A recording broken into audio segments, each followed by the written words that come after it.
Tanzania versus Rwanda. Tanzania won the toss and opted to bat.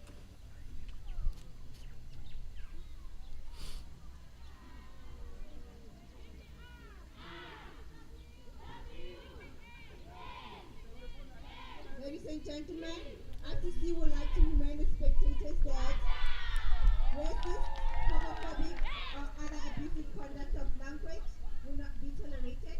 Shall result in rejection from the venue, the imposition of other sanctions, and including possible criminal prosecution.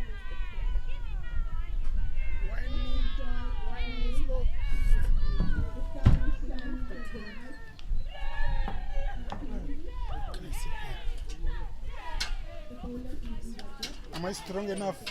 Yes. Hey, this side. This side needs to be carried. Is that alright? Yeah? It's okay. Hey, this bag doesn't leave. You must be having the big monies, huh? Hey, Tando, my. Tando promised me 100 dollars. Only 100 pull-up. She must give you like 500.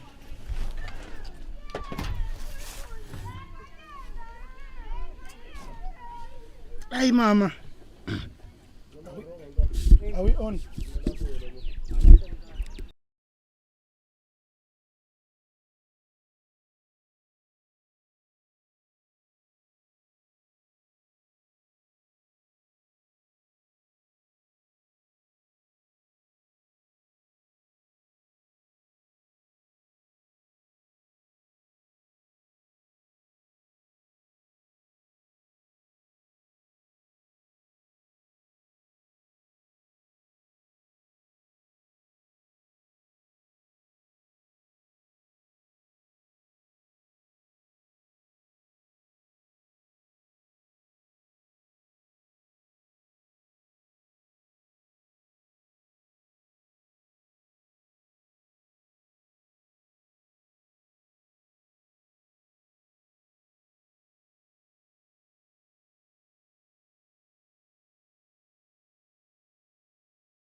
Good afternoon, everyone, wherever you're listening us from, be it Asia, Africa, whatever continent that you might be in.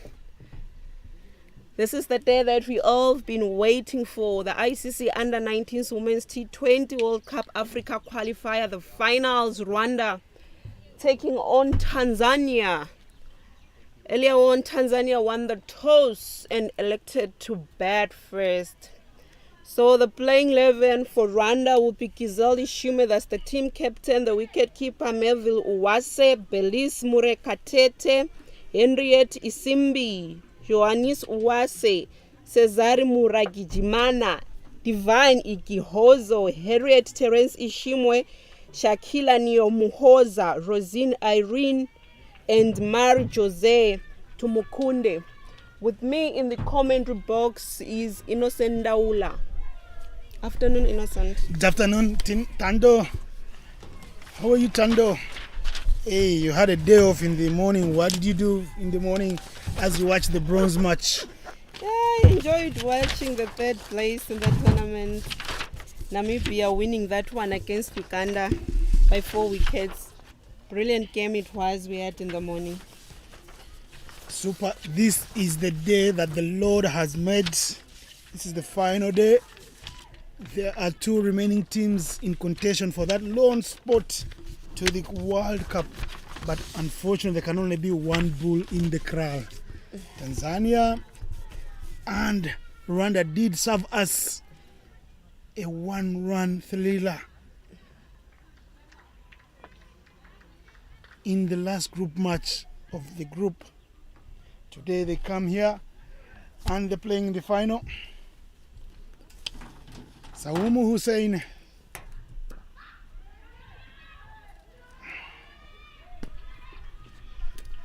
and Selasini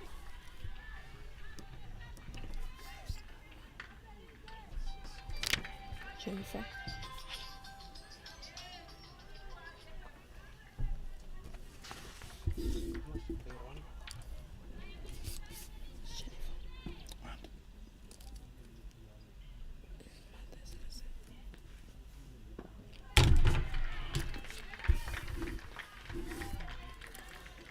is Jennifer Kimaro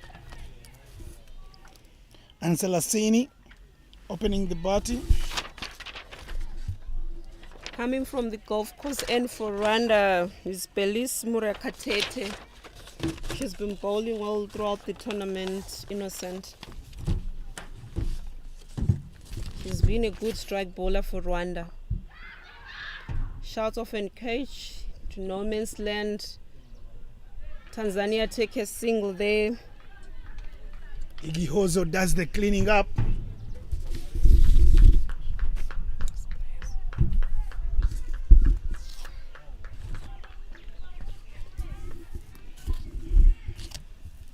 Berise Murakatete, 9 wickets in the tournament thus far. Just 1 wicket away from Agnes Joseph Kwele.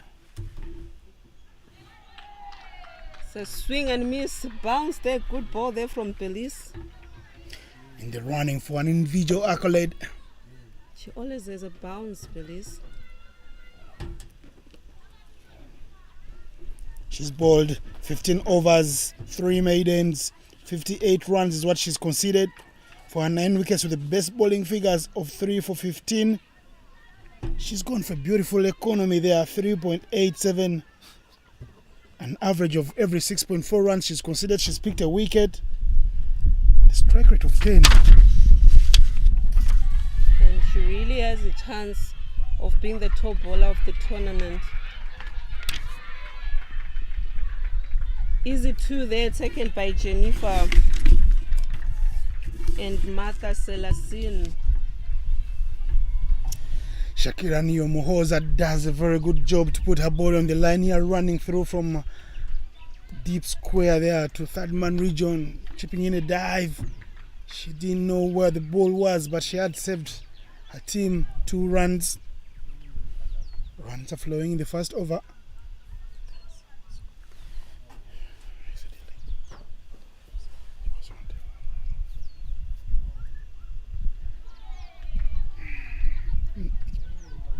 The end of the over, score is 4 for 1.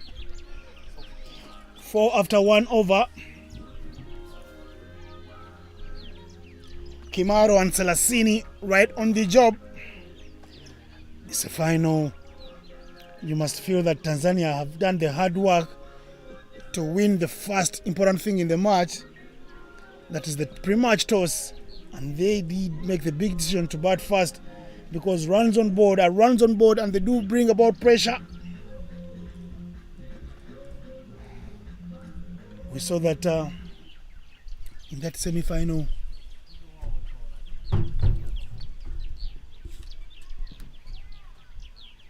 When Uganda did play Rwanda,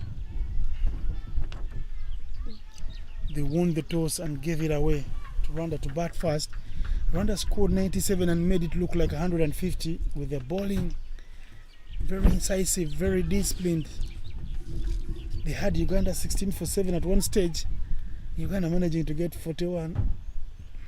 Exactly, this bowling attack of Rwanda has been proving to be very exceptional in their games. They seem to be able to destroy the top order of every team that they've played in the tournament.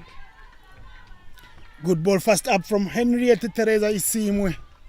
Ishimwe was the player of the match. That semi-final. Figures of 4 for 9 in 4 overs. Getting 36 runs. And finishing with 2 run-outs. That was a solid display from an individual, a solo effort. She single-handedly did win the match for her tide. Exactly, Henriette Nshume. She's been bowling very well throughout the tournament. Is she gonna get a fifer today? Brilliant ball from here. That's the line that she should be bowling to. Early days in the power play, early days in the final. Only yesterday we were starting this tournament. But time does fly.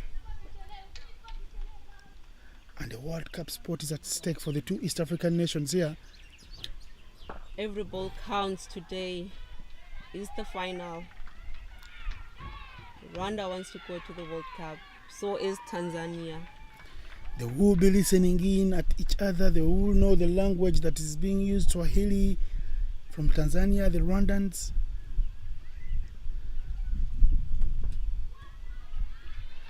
Good shot. Very well guided. That races away to the boundary. Runs. Super shot. By Jennifer Gabriel, they runs all the way for 4. First boundary of the match, breaking the shackles of that boundary column. T20 cricket all over the world is all about runs, quick runs.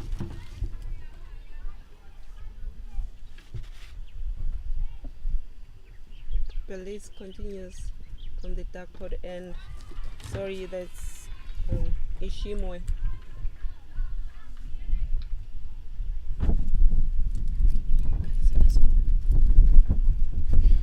Eight for no loss after 2 overs. Just the boundary in the over of Henriette. She was bowling an exciting line outside off stump.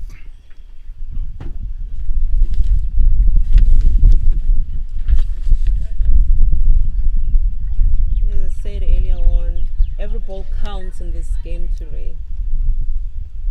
The Rwandan bowlers, they have to be very disciplined as much as they can and try and make these Tanzanian batters to wait for their runs. Well played there by Martha Selasin. Was a wide ball. She should have let it go through. She pounced on it, threw the kitchen sink at it, and then it just found the guns of the fielder at the point region there.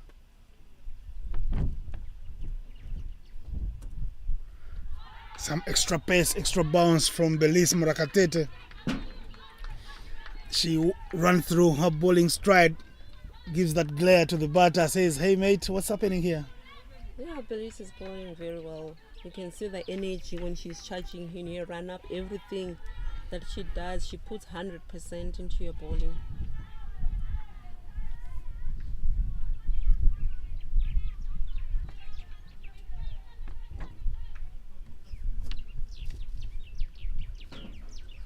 So it is the final of the Women's Under-19 ICC T20 World Cup Africa Qualifier. Tanzania taking on Rwanda. Tanzania winning the toss and electing to bat first.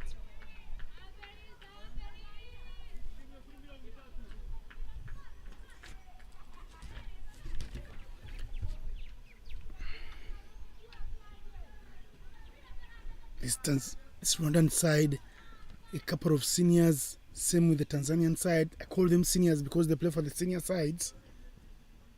Hit high up over the buff, chance for a catch.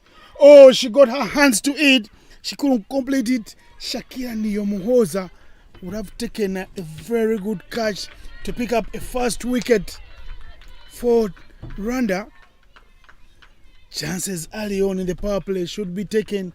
Uganda know very well that they've been punished throughout the tournament for not being able to hold on to early chances. And this Rwandan side, very, very experienced because they've been playing together for quite some time. Chance to run, chance for a run out. Oh. It is missed by the keeper, Mavel Owase. Another of the 3, 4 or 5 players from this one side that do play for the senior side. Marvel, she keeps wicket, she opens the batting. She was there for the whole lot of 20 overs against Uganda, scoring 35 runs. I think she gave her team a chance to win the match. She didn't take the Player of Match award, but her innings. Good ball there by Belize as they take a easy single there. That is the end of the over. 3 done, 10 for no loss. Rwanda keeping things tight, getting punished just once with the boundary. There was a catch to Shakira Mohoza. Shakira running in and not able to control her speed to stop and take the catch because it was there for the taking. It was in her line. She will feel that she will get another chance because now it's time for Henrietta Teresa Ishimwe to do the bowling. Good diving effort there. Running from point to gully point area and then chipping in a dive.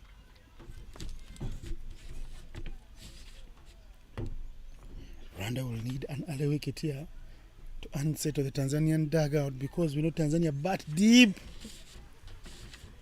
Yeah, they'll need to strike early this opening pair of Rwanda.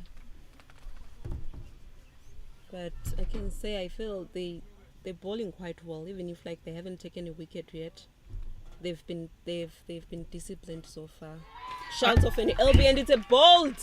A wicket for Tanzania. Ishima strikes for Rwanda. 1 wicket down. Score is 11 for 1.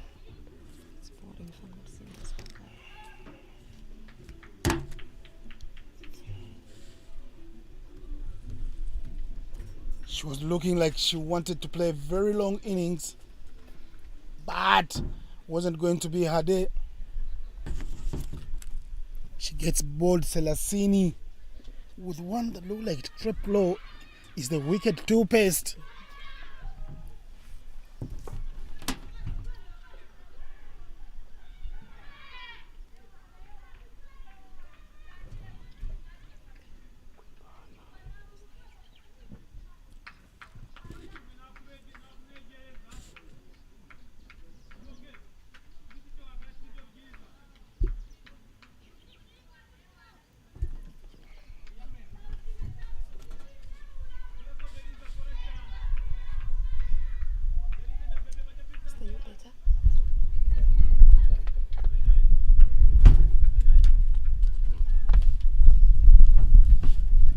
We have a new batter in the crease, Raima Yaya Kibwana, as she faces a first ball of this final, and it's a dot ball. Ishima doing the right thing there, keeping it straight in the middle. You want a new batter to be playing the balls, not them to be harmless, just outside off stump. And Ishima listening in to the assistant coach of Rwanda there, Bryson Bujingo, says, keep it straight, keep it simple. If you keep it straight, we have a chance of a wicket. That is a fuller delivery. We're talking about striking early in the spell. And Ishima gives Rwanda a chance. Field setting for Rwanda. 4 in the 30 on the offside. Good stop from square leg. Very good athletic stop right there. So before that wicket in the previous over, which was bowled by Belize, only conceding 2 runs from that over. So I'm sure that put the pressure on the batters of Tanzania. Steady drive, but they won't be running a single because they know that is hit straight to the hands of the captain Gigel Ishimwe, who does very well to complete an over there after another good fielding effort from Rosine Herrera at square leg, and the score is 12 for 1 after 4 overs. Bowling very well up front. these Rwandans. Power play. So who would you say is the best, has been the best fielding side in this tournament for you?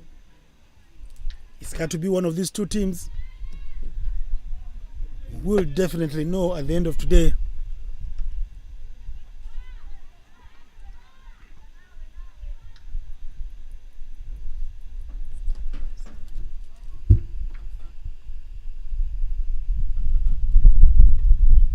Belize is back, and they keep tapping her to the third man region, where Nyomohoza Shakila continues to do the sweeping duties there.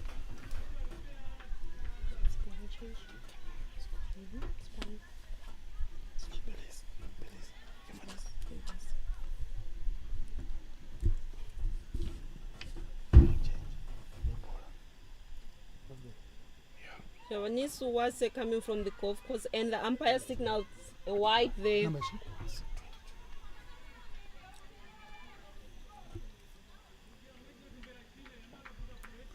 Changing the bowling there. The senior stateswoman Belize given a rest after she does a good job up front. Into ball. The generator end. Giovannis Uwase. She gives an extra.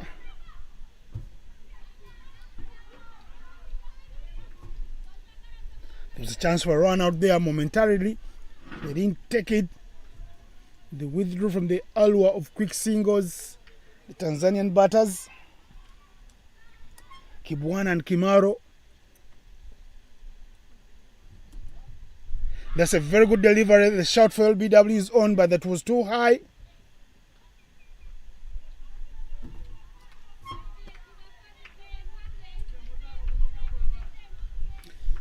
The plan from Tanzania is good, because the plan from Tanzania and Rwanda is good. Tanzania are waiting for the bad delivery. Rwanda are keeping it straight and simple. We are watching some good cricket up front in this match. And from the way these Rwandan bowlers are bowling, I don't think they will give them those loose balls that they're waiting for. So as much as they're waiting for those loose balls and not getting them, now they have to have a plan on how to keep the scoreboard ticking, because at the moment it seems they are at a setback because of this Rwandan attack.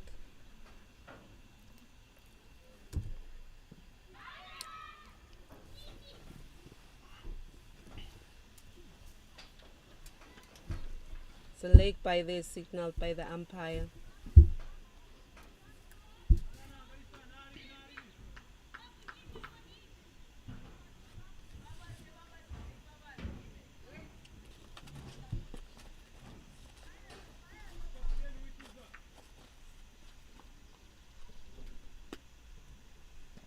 Cut very hard, doesn't beat the fielder.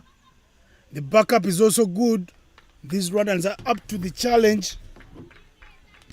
And that will be it. 5 overs played. A very good over from Uwase Giovannis. 16 for 1.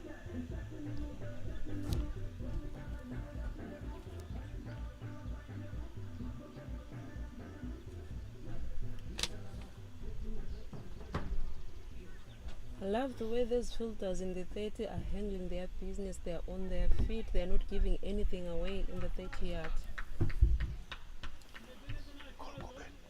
The star player of Rwanda, Giselle Ishimwe.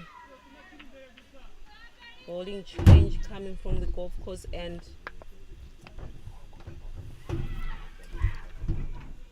Well ball there by Giselle. And it's a dot ball.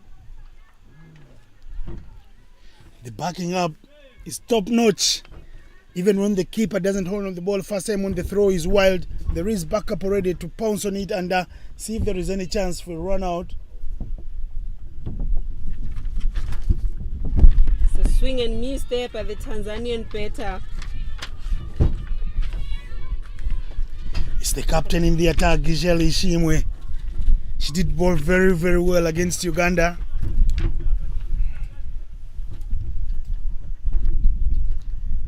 Another good ball. They are off running quickly because the fielders are standing at the 30 yard mark. She's not very happy that a single has been stolen off her bowling. Gizelle is a tough competitor. She is. She is.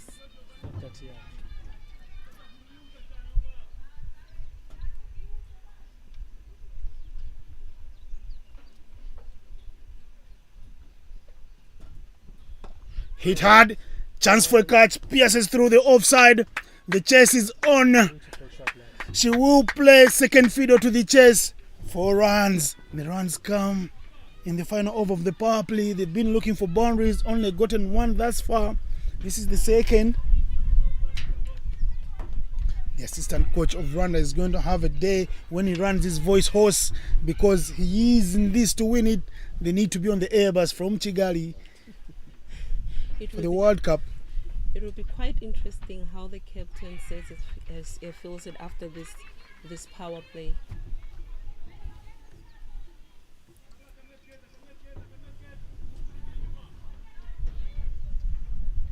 The battle of the 2 East African sisters here.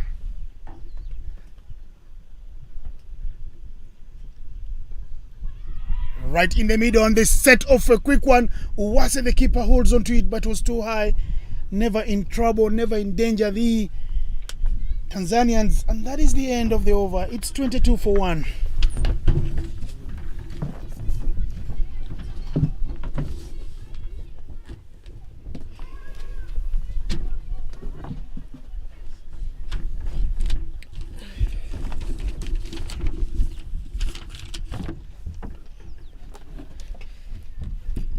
It will be change of commentary. Joining me now is Kuben Pillai, the tournament director of the ICC Under-19 Women's T20 World Cup Africa Qualifier. Afternoon, Kuben. Afternoon, Tando.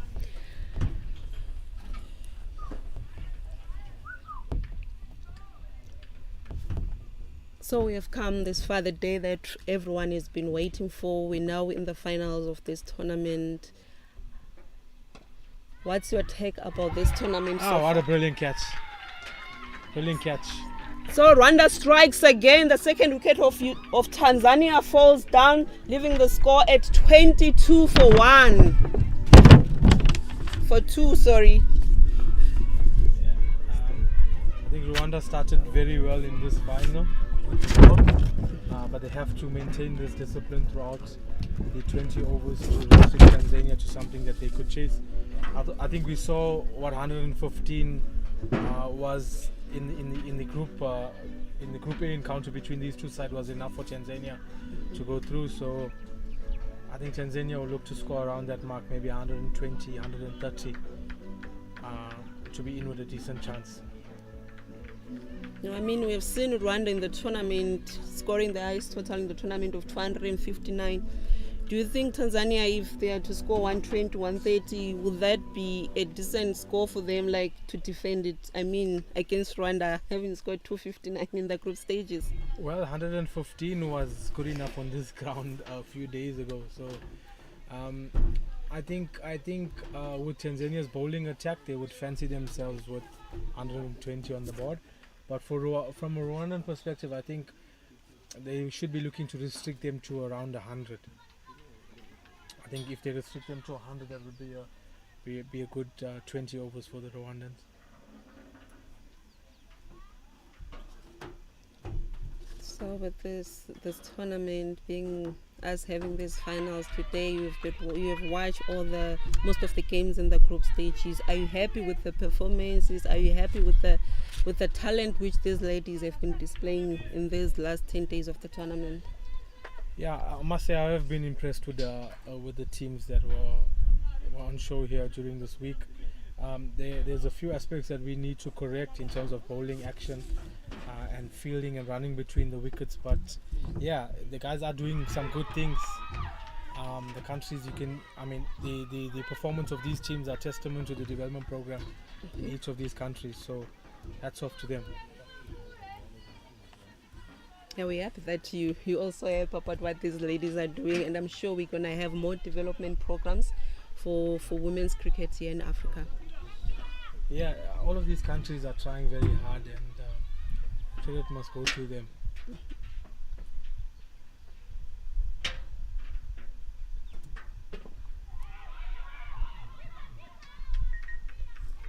It's a dot ball there from Janice Owase. I love this bowling attack of Rwanda. They always strike in the first power play or just after power play. Their bowling attack has proven to be quite strong in the tournament than the other teams.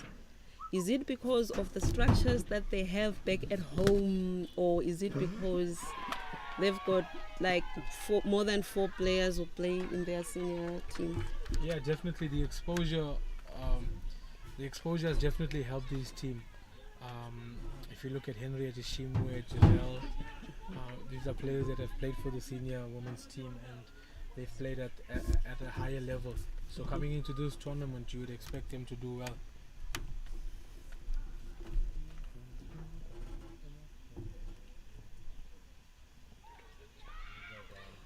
White ball signal there by the umpire, Janice Uwase, giving it away.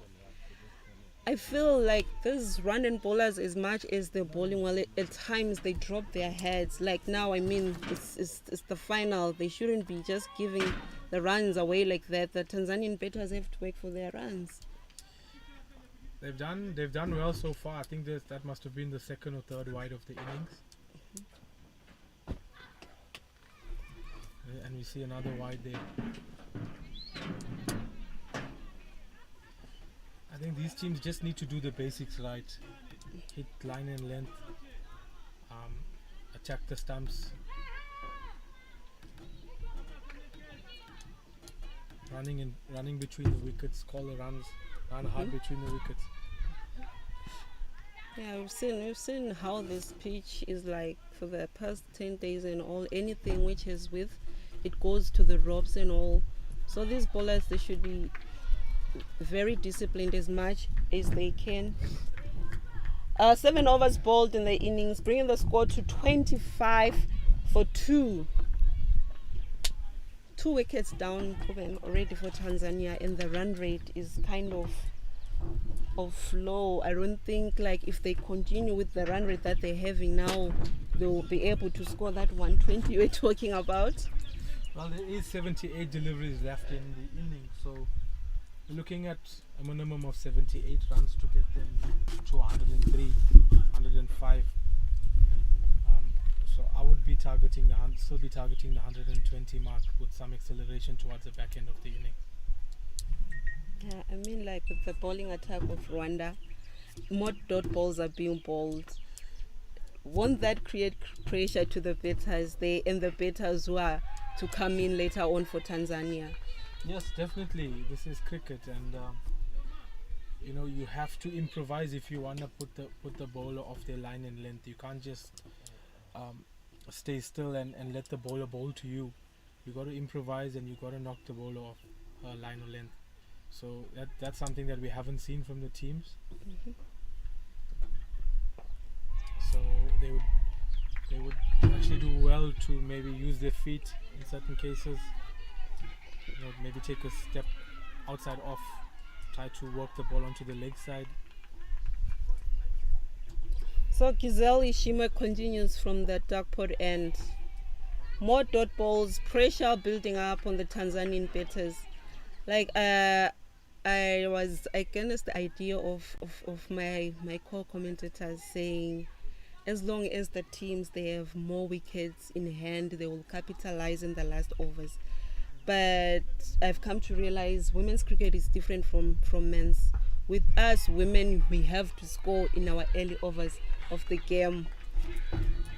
Well, I think the game plan and strategy should be the same whether it's the men or the women's game. I think the first 6 overs, you look to attack and score as many runs as you can to get your side off to a good start.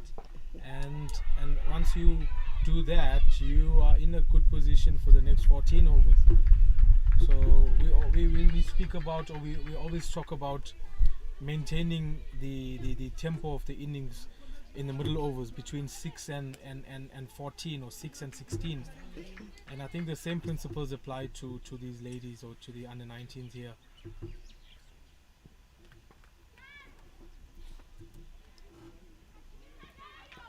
Good shot there over mid-wicket region, and they take 2 runs, leaving the score at 28 for 2 after 8 overs.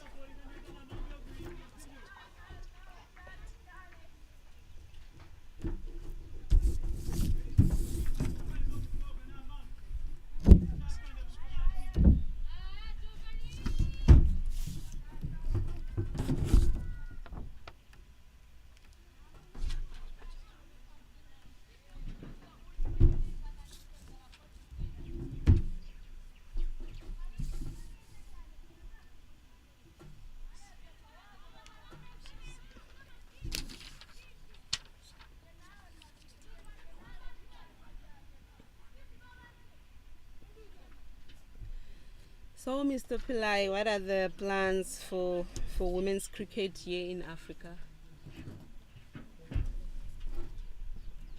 I think we need more competitions in Africa. Tournaments like the Kwibuka.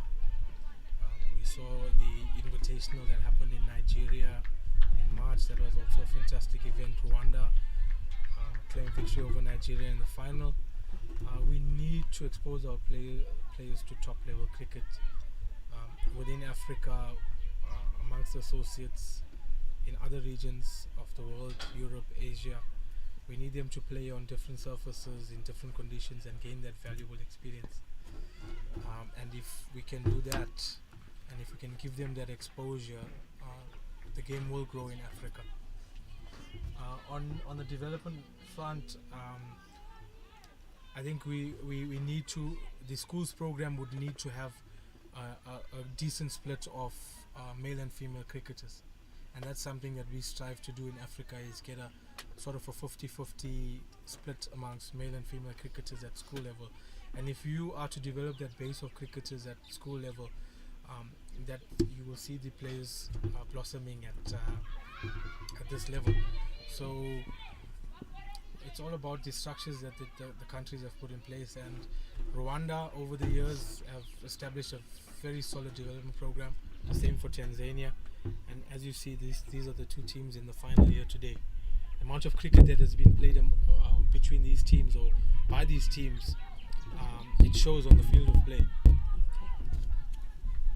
That's good to hear. So Botswana being the host of this tournament, could they be the new home for Africa in terms of women's cricket, them hosting this tournament?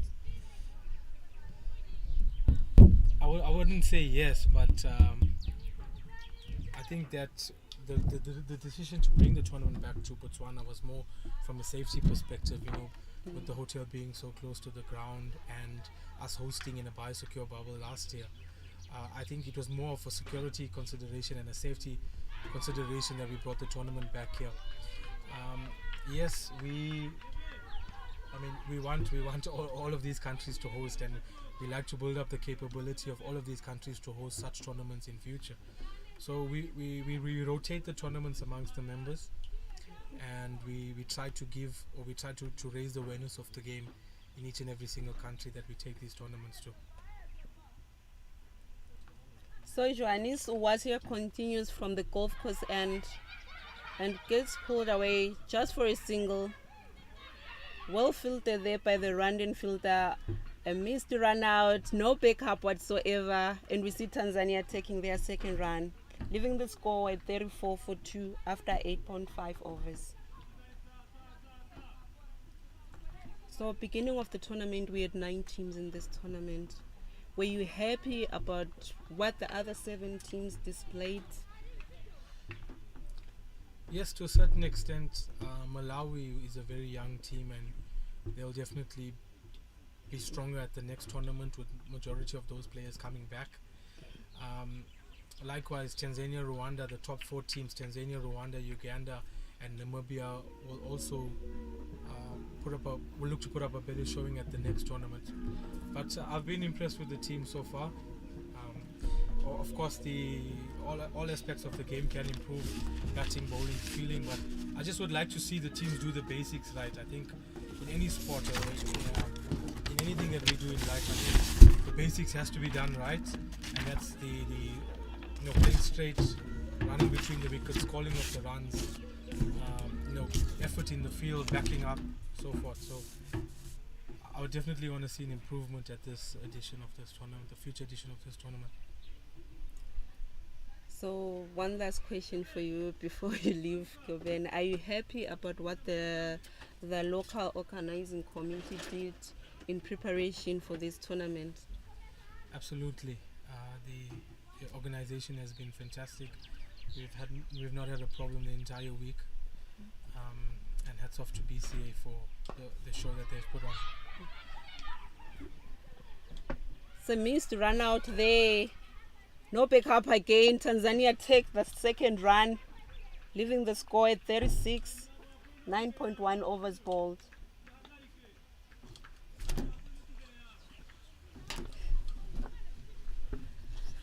So that was Kuben Pillai, the tournament director of the ICC Under-19s T20 World Cup Africa Qualifier. In the commentary box, I'm joined by Wycliffe Haley. Afternoon, Wycliffe. Hi, Tango. How are you? Good. Did you enjoy your lunch? Yeah, pretty much. I enjoyed. And how are you finding the game? Are you enjoying it? I mean, this is the finals of the Under-19s. Yeah. What can you say so far? 9 overs bowled. The score being at 39 for 2. Tanzania losing those early wickets, the top order. Yeah, definitely I'm enjoying this good match, but I think it's been a slow start from Tanzania. But yeah, they still have more wickets in hand. And actually, I think these two bowlers so far who've been bowling, I think they're actually bowling good lines, and the Tanzanian ladies, the batters, they're actually finding it hard to score some runs. So yeah, definitely I think since they still have some wickets in hand, I think when the slow bowlers are come, I think they're going to attack them and put a better score. Defend, definitely. Giselle Ishime continues from the dark pot end. And these Rwandan bowlers, they're just disciplined. They're keeping it simple. And more dot balls they're bowling to the Tanzanian batters and more pressure mounting up for Tanzania. I mean, like they're just above 3 runs per over. Yeah, definitely.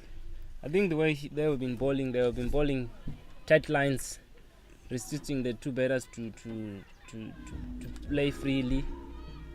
So we're halfway the innings. 10 overs bowled. The score is 39 for 2. Tanzania going at 3 runs per over. If you were the coach of Tanzania, will you be happy about the score now? No, looking at the score, I won't be happy. Like truly speaking, the score is actually less. Like I'll be actually disappointed. But at the same time, you have to actually encourage the two batters which are in to just stick around, wait for loose balls. Stay in the game, stay focused. Yeah, obviously, bad balls will actually come. They will target one bowler, then anything can change from then.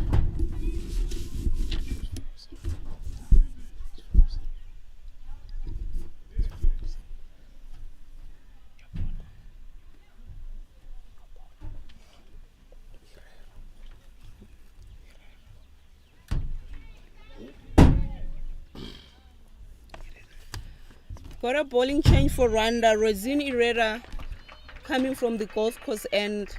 That was pulled just for a single. That was a good stop there from Herneta Isimbi. In the short fine leg. Yeah, She has bowled well in the other games. She has batted very well. She has a century. Betting with the other Ishima, they had a partnership of 237, if I'm not mistaken. Yeah, definitely. I think she has been a good. Shout of a catch and it's dropped. Another missed chance there by Rwanda, dropping that cage. Pressure on both teams. Yeah. Rwanda not taking those catches. And Tanzania playing those risk shots. Is it the nerves that they're in the finals? Yeah, I think every final has its own nerves. Well filtered there by the covers. Looking at the lines which she's bowling there, I think it's actually lines which are actually good for a T20 cricket. Looking at it, these two batters are actually getting a chance for a catch there. Slightly drop in front of the fielder there. Herneta Isimbi. Giselle seems not to be happy there that fielder dropped that cage. She's not happy at all. I like the fact that they've continued with this attacking field of theirs, Rwanda. Yeah, looking at it, these two batters are actually getting those runs inside the 30-yard circle. So why not to put the covers inside the 30-yard circle? 12 overs bowled. The score is 52 for 2.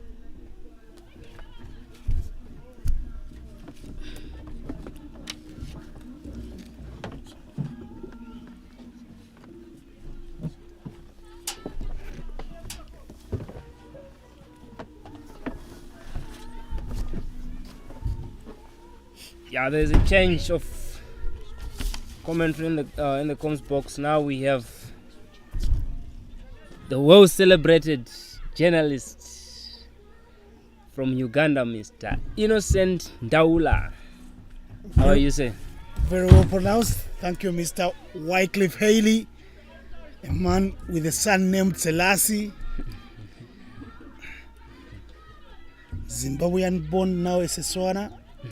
Hey, you've earned your mileage, sir. An umpire here in Botswana, now in the comms box. You must pick a hustle. You can't be all over the place, my guy. Yeah, definitely. I'll actually choose a one hustle there. Yeah, I've been enjoying this incredible match. Actually, a slow start from Tanzania, but I don't know. Are we going to witness a surprise here? They'll finish big. They've done that. They had 39 runs in 10 overs, the Tanzanians, and in just 2 overs, they've done very well. One player is limping off, retiring hurt. She will be replaced by Agnes Joseph Kwele, a player who's won already 2 Player of Match awards. She is in the running for the Player of the Tournament accolade. Rwanda, Tanzania are getting the tactics right. If someone can't continue, get them to retire. It's allowed in the laws of the game. We saw Rwanda getting one of the little youngsters playing up the order and scoring 18 of 42, not giving a team a chance to score many because the people down the order could have struck the ball at a better rate. But she stayed there. And well, Uganda did crawl to 110. Easy pickings and oatmeal on a Monday morning for Namibia at the end of the day. Yeah, definitely. Change in the bowling. Rosine Herrera is in the park. She starts with one outside of stump. The run out chance is gone. The danger woman is gone. Agnes Joseph Kwele goes without disturbing the scorers, without facing a ball. That will hurt her very much. She walked in after someone else retired. Agnes Joseph with 113 runs in the tournament. She won't add any run in her 6th inning of the tournament. She will have to compensate with the ball. For now, it is Rwanda. It's Rwanda celebrating because Henriette Ishimwe did make up for the few misfits that Rwanda have suffered with the bull's eye throw. Pinpoint accuracy there. For wicket number 3, 52 for 3 is the score right about now. Joseph goes. Agnes, the star player in that Tanzanian park. She knows how to hold fort. She bats long innings. She single-handedly killed Uganda and Rwanda in that last group match. Rosine, good keeping there from Uwase Mevia. Rwanda fine voice in the park. Yeah.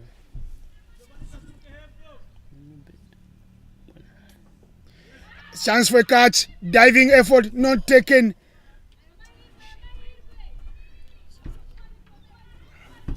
That's a good chance there to take the wicket. The good catch there. Actually missed by Henriette Ishimwe. And point. And the new batter there is Mwanavu Amisi Ushanga. What a good shot there, string straight to cow corner. What a good throw by Belize from the Kakona region.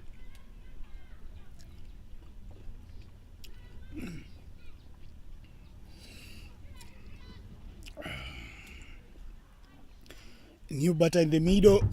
Chance for Rwanda to keep strangling and drying out the runs flow.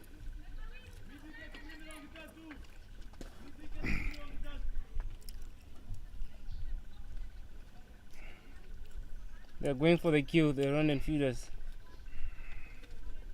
We only have one guy out, which is deep square. Pitched outside off stump.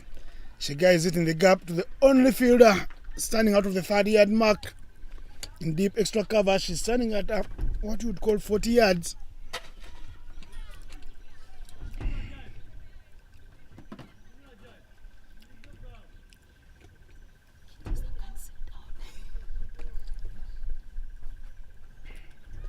A little touch and go. That is interesting. Good running between the wickets. You've got to do something to get runs here. Yeah, definitely, especially in this position where Tanzania are. They actually need to take those 1 runs there. That's the end of over number 13. The score is 55.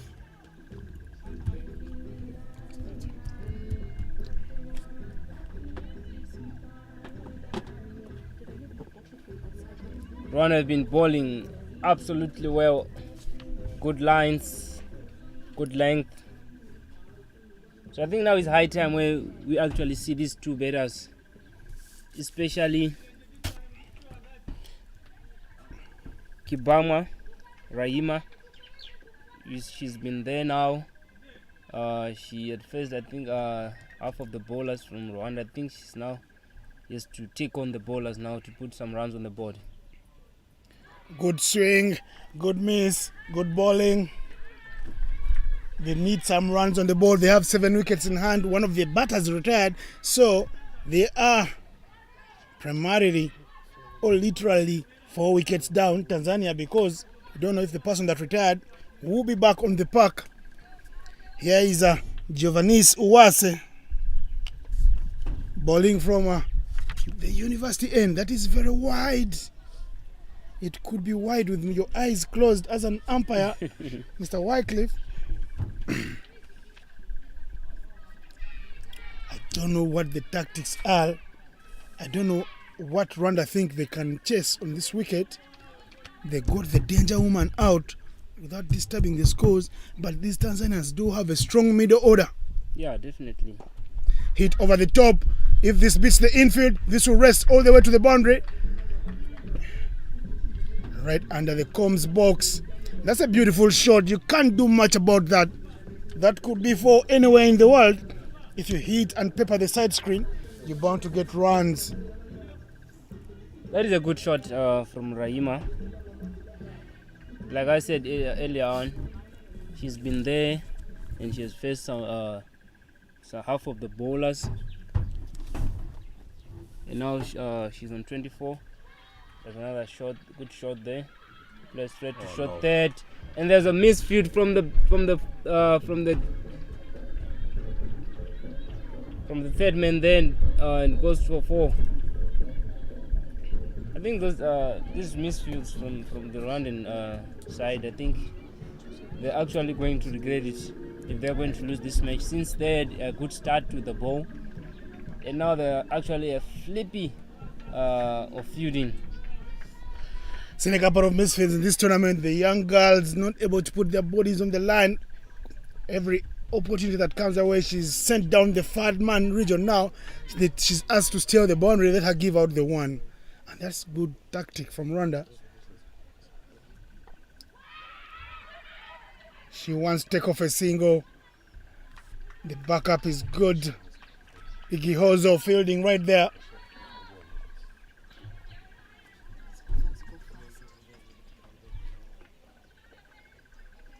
I think it's high time now for these 2 to go big.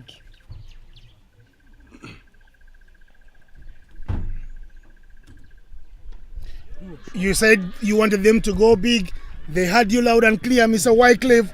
That is a very big, powerful shot from the middle of the bat of Kibwana, who's been there for long innings. She's striking it nicely now. Short ball, and she tells Uwase, I am here to deliver for my country. We want to be going to the World Cup. The last slot available at the inaugural, the historic, the iconic Under-19 Women's World Cup will be held in January in Benoni and Port.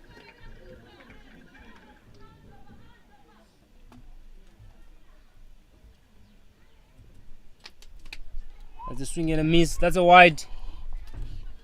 Called by the umpire. They had a good start, these ladies. Their bowling side. First start, they've been actually on the point, but now they're actually slight mistakes from the fielding and the bowling, giving out extras. Hit across the line. She runs very hard. The throw is not right on the money, but it's a good attempt from the fielder. And that is the end of over number 14. The score is 70 for 3. A very, very big over for Tanzania. They got 15 runs in the over. You were asking them to go big. They're playing with comms on. Their earpieces are wired. They are wired, these players. They must be listening to you, Wycliffe. And it's the final, it's the game that matters most. You either turn up or go home. This is the biggest party in Habarone today. It's at the cricket oval because there is an Airbus ticket to the World Cup. Big tournaments don't come behind. Henrietta Isimbi is into business. She takes the catch. Henrietta Isimbi always finding herself in catching positions. She's thrown her body on the line. She's taken some pretty catches, some good stoppings in the deep. And she's been also featuring in some of the misfields. But the same round, it was high up in the air for the taking. And she holds on dearly when Rwanda need to dismiss a wicket. 70 for 4. I tell you, Rwanda or Tanzania won't care about how many wickets they lose. It's about the runs they have on board, because Rwanda too do crumble under pressure. Yeah, definitely. Tanzania too have very good bowlers. Yeah. They have exciting left-arm spinners. They have good pace up front, and they have a tight infield. They love to attack.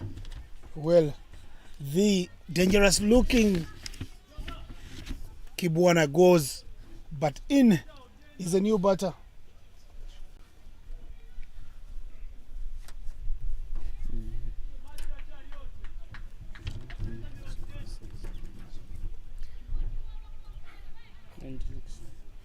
Jennifer Gabriel, the captain,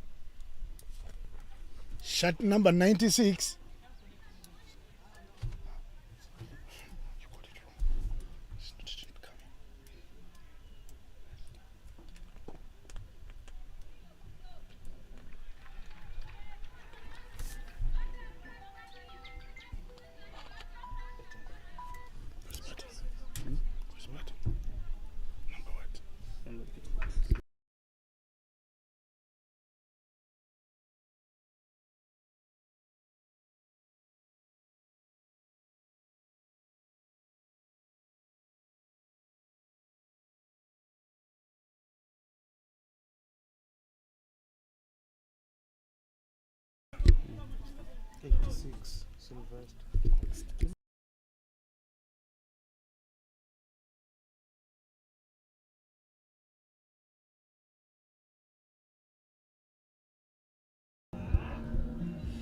There was a chance for a wicket, yes, but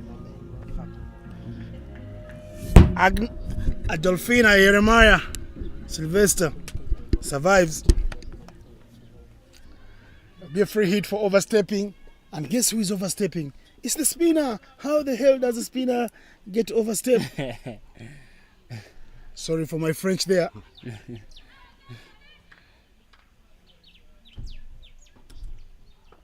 Hit very big. She won't catch it. They can run for 2. They are off running. Chance for run out. The miss at the bowler's end. Rosina Herrera. Rwanda leaking runs. You wanted Tanzania to get a total going. They have it. They keep striking and rotating the strike. Hit high up in the air. They're running very hard. They say give it to the keeper. Does she complete the run out? No, the throws are not sharp. Pressure in the building. Yeah, definitely there's been a flop from the Rwandan. They started so well, but now they are actually the graph is actually going slightly down and down and down and down, giving it to Tanzanian 2 batters to actually stay there and put something on the board. These are 2 new batters in the middle for Tanzania. Rosina Herrera should have the impetus to do better. I keep asking the big questions. This is wide. 3 to the total.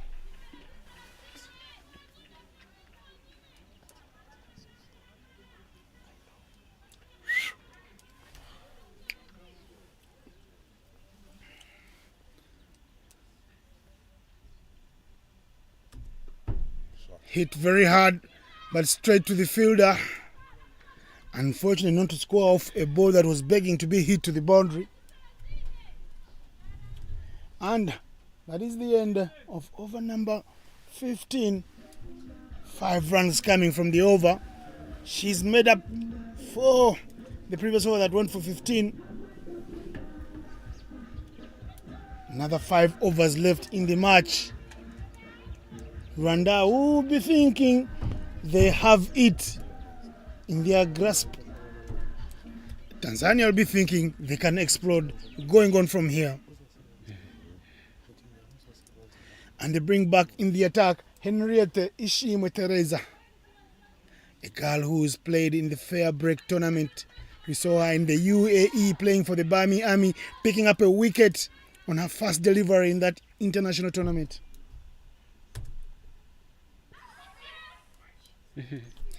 Brushed off her pads. That's why it's not a wide. Local boy standing in the middle. Justin Muzungu. Alongside Isaac Oyeko from Kenya. These ICC Associate Africa umpires in the light panel of Africa. And their mileage here. Chance to run. They come. They want to run, they look at each other, they run halfway the track, and then they run back. No runs, poor cricket from the 2 batters. Yeah, definitely they have to take on those fielders, especially in the 30 circle. Looking at it, the rest of the fielders are inside the 30 circle, which give them also a slight pressure to them. Where to find some runs? They have to take on the fielders. But the swing there. Oh, it's given out. The finest of ages onto that one. Adolfina Jeremiah.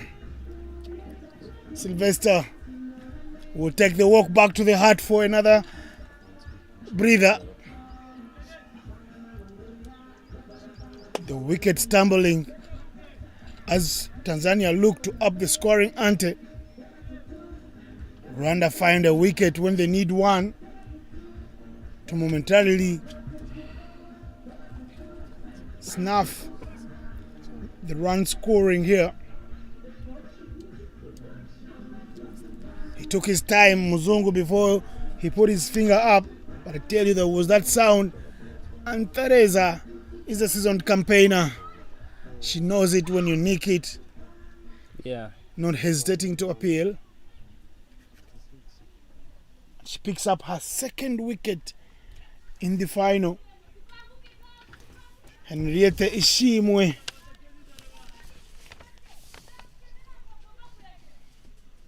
Moving top of the bowling log in the wickets column, because now she's got 11 wickets in the tournament. Bakari is in. and she will be on strike.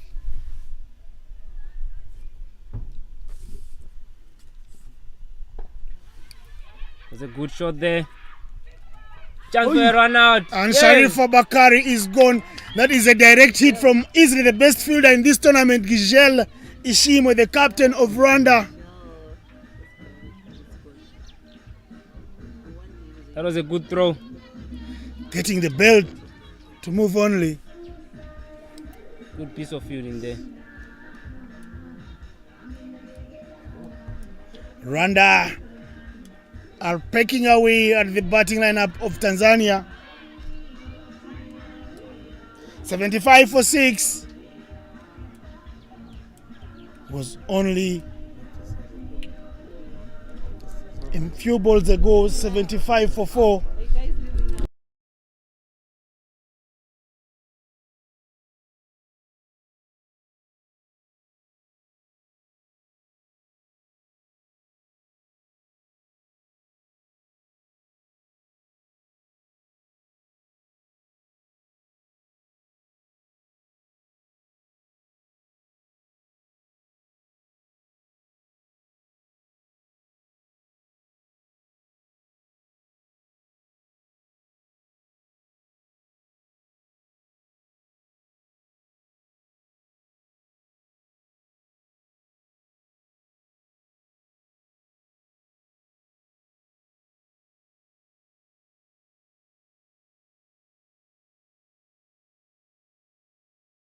Is the last of the recognized batters. She swings very hard. Mwanamvua Hamisi Ushanga, very good player in the Tanzanian side. And Saum Dia Hussein, she's back on.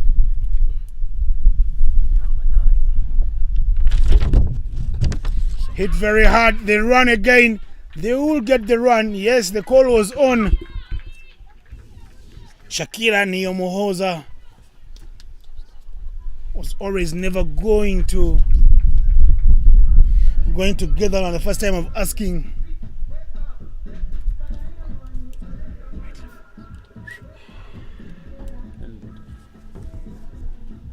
That is the end of over number 16.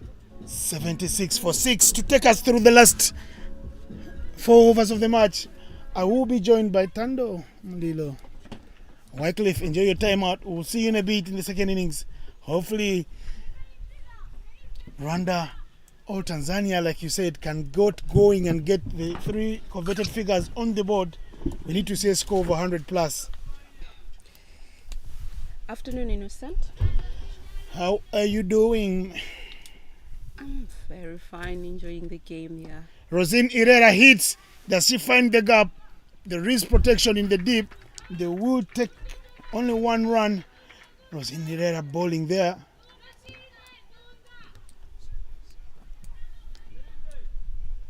Saumu Deo Hussein coming back to bat after she retired hurt because wickets have tumbled here in Habarone. Whoa, what a ball! Super stuff from the young Herrera. So, Innocent, the score 77 for 6 after 16. What do you think will be a decent score to defend here?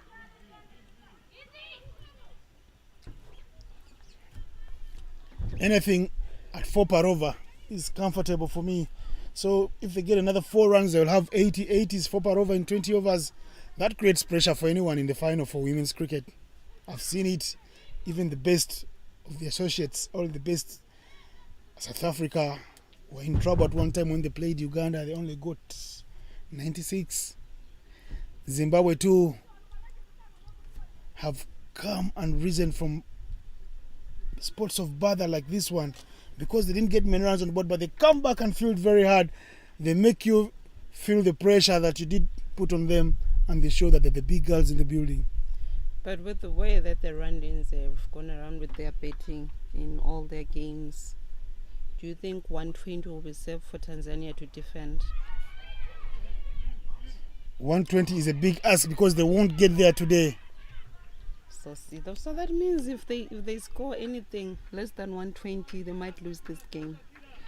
I tell you, Rwanda got only 79 in one of the group matches against Nigeria, and they survived by the skin of their teeth. Super shot, that will be for the left-hander, exciting talent there. Ushanga says, I'm here to usher my team to a respectable total. She really has to if they want to put something decent on the scoreboard. These pictures, beautiful pictures being brought to you by Pitch Vision. It's like we've done this with 6 cameras. I can tell you we've done this with a little less. Clean ball. The left-hander goes. Herrera strikes. She goes for a boundary, but Herrera bounces back in stellar fashion. Wickets. 84-7 now. Wickets keep on falling for Tanzania. Pressure building up on the incoming batter. Are we going to see those 110 runs on the scoreboard for Tanzania? Let's wait and see. 17 overs gone here. 84-7. Rwanda have done their bit. They will be guilty with a couple of misfields, but you can't rule this out in this underage cricket. Searing conditions here. Electric outfield, very hard outfield. The physios have worked overtime and their big paychecks. And you, Tando, have been watching from a VIP seat and a shade. Oh, talk about hustling. Your hustle is quite lit. So is yours, Innocent. Belize Morakatete is back in the building, the opening bowler for Team Rwanda. She's going to be asking some questions with pace. Is she going to strike again for Rwanda? Swing and miss there by the Tanzanian batter.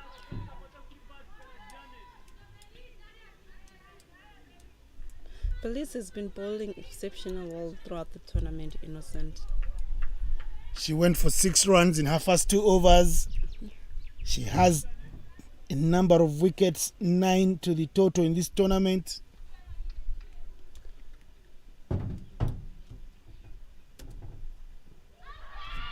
Shouts of an LB, and that's Plum. The umpire gives us out. 8 wickets down for Tanzania. Things not looking good for them, Innocent.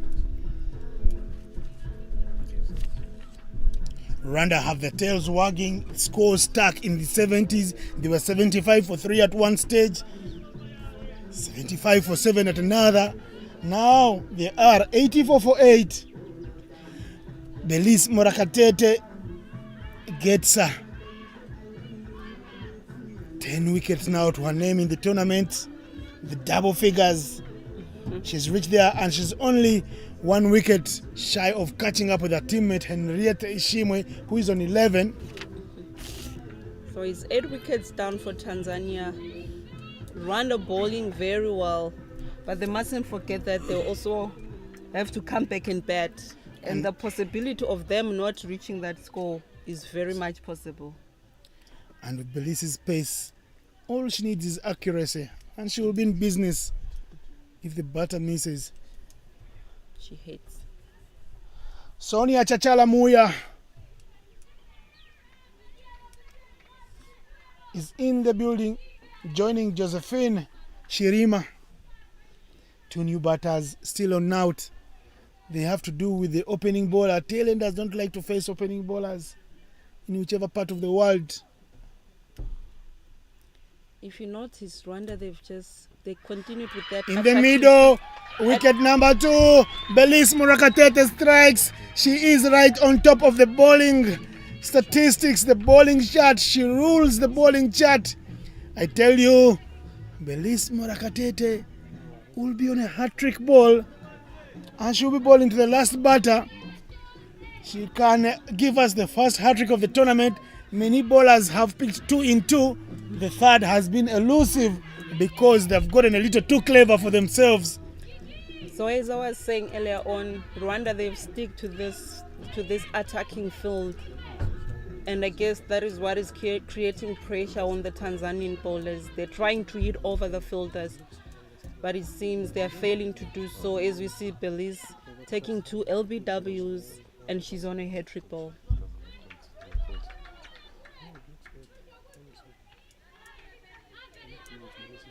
Belize Murakatete is being urged by her dugout. Sheila Shamte Kizito, the new batter in the crease for Tanzania. The captain, Michelle, having words with the dugout, says we're fine, come on, we're rooting for this last one. Here's Belize.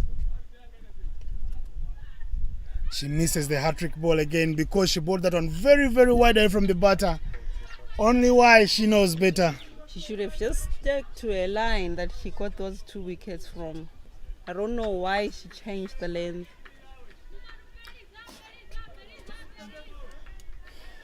Rwanda on the brink of bowling out. Tanzania for little.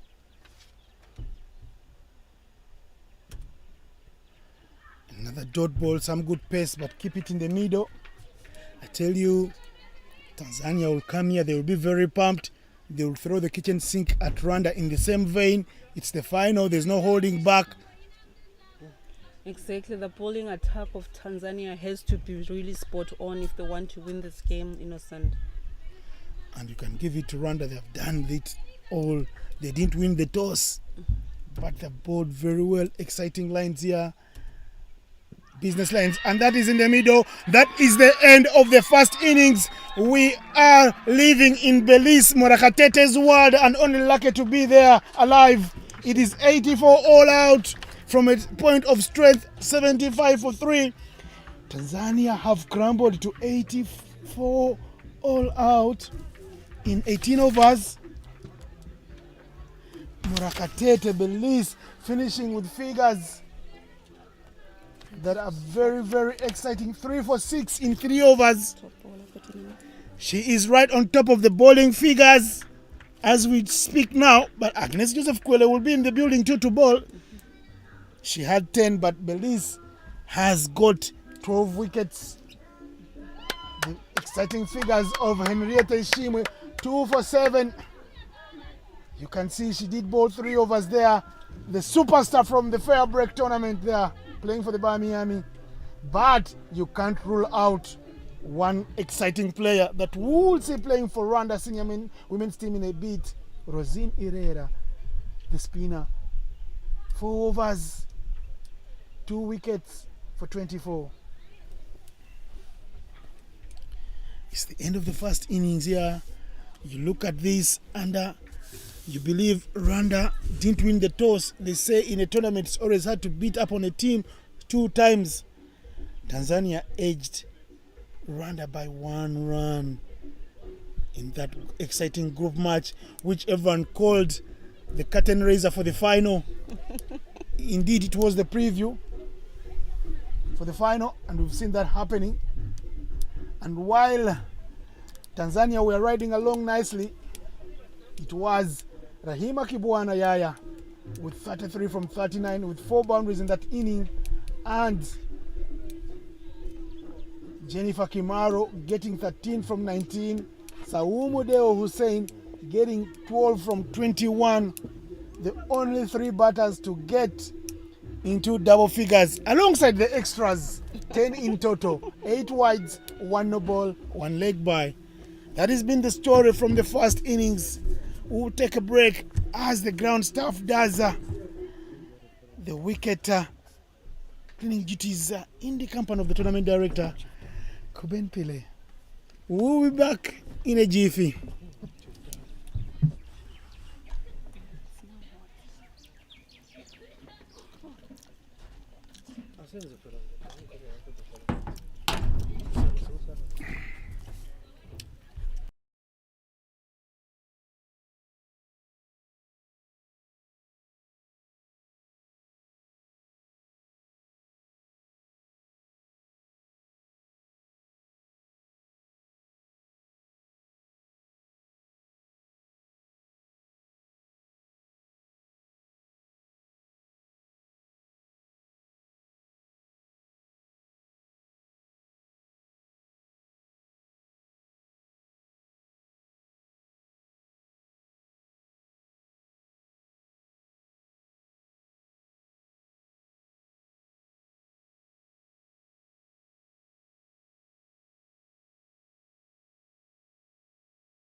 So afternoon, we're back in the second innings of the ICC Under-19s Women's T20 World Cup Africa qualifier. We're in the finals. Rwanda taking on Tanzania. Earlier on, Tanzania won the toss and elected to bat first, putting a score of 84 all out in 17 overs.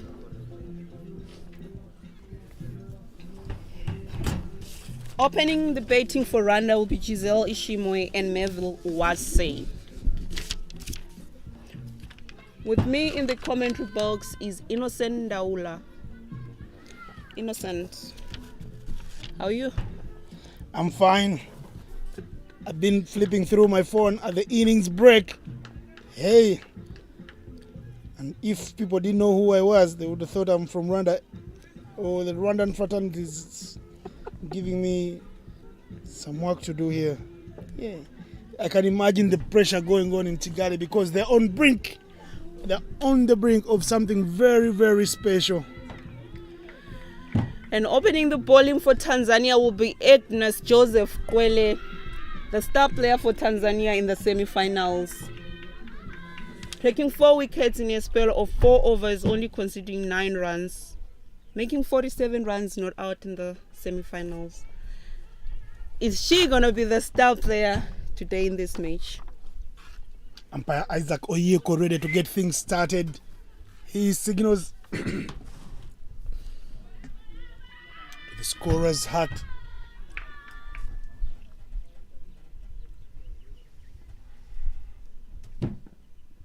Whoa, what a delivery to get things started. It's popping and hopping. Up front, Giselle Ishimwe played for a nothing shot there. She's the big wicket. The Tanzanians know that they have voice in the park. Agnes Joseph didn't contribute with the bat. She will want to make early inroads here. Giselle swinging hard for the heavens. Take it easy, my girl. That gives the fielding team good signs. They'll be thinking these are good signs. If she's come out swinging hard, we'll have her in trouble. She goes over the top. Those will be runs on the board. She breaks her shackles early on in the first over. 4 runs to the total. Giselle was right here outside just a few minutes ago, shadowing straight drives to the side screen, and now she's playing over the top, looking for early boundaries in the power play. Intent clear from the beginning. Mm-hmm. Good intent there from Giselle. First 2 balls swinging and missing. The third ball boundary 4. That shows the intent she has in this game. She want to finish this game as early as she can. Giselle, the captain of Rwanda. Umpire signals a wide there and they take another single. 2 extras already on the scoreboard. They need 4.1 per over. They're moving at 6 already.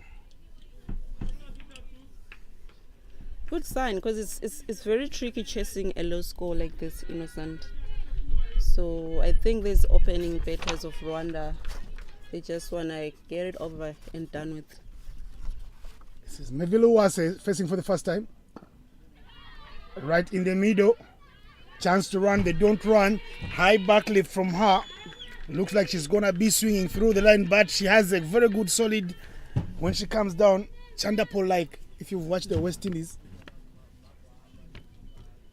Melville was one player of Rwanda who knows how to go around their battings in the innings. She cuts very hard. That will pierce through the offside. The point fielder tried to put a finger to it. It was dipping in on her. And that races her way to the boundary. 2 boundaries in the opening over for Rwanda. This is more than they had wanted at the beginning of the chase. Needing 4 per over. They're already on to 10 runs. With the ball to be bowled by Agnes Joseph, who is bowling with fury because she didn't contribute with the bat. Rwanda batting so well in their first 4 balls of this innings. 10 runs already on the scoreboard. They're trying to really make use of their power play. Standing on the 30, They run through for a single to complete the first over. It's Mavelo Wase, Gijeli Shimwe that have Rwanda on 11 for no loss after the first over. Mavelo Wase was the heroine for me with the bat for Rwanda in that semi-final when they did beat Uganda. Wase staying there for the whole lot of 120 balls, getting dismissed on the last ball of their innings as Rwanda did set 97. She's scoring a third of those runs, 35 in total, and holding the innings together when the captain left first ball of the match. Very responsible batter she is, Mavelo Wase. Sonia Chachala Muya coming from the dark pot end for Tanzania. Second over of the innings. The score is 11 for no loss.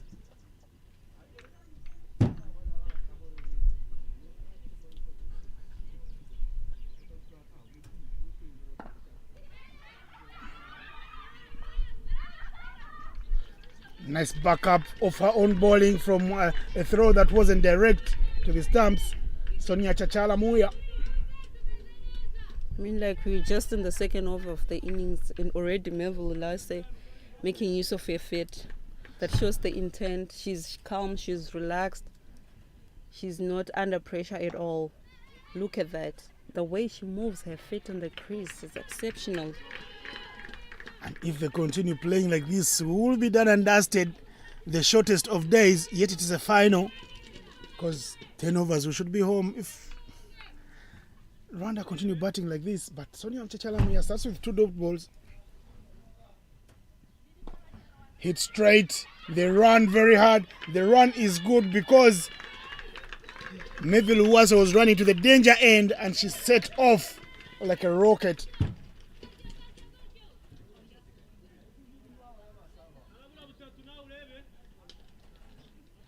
The information, the messages, the tactics from Rwanda's dugout have been pinpoint today.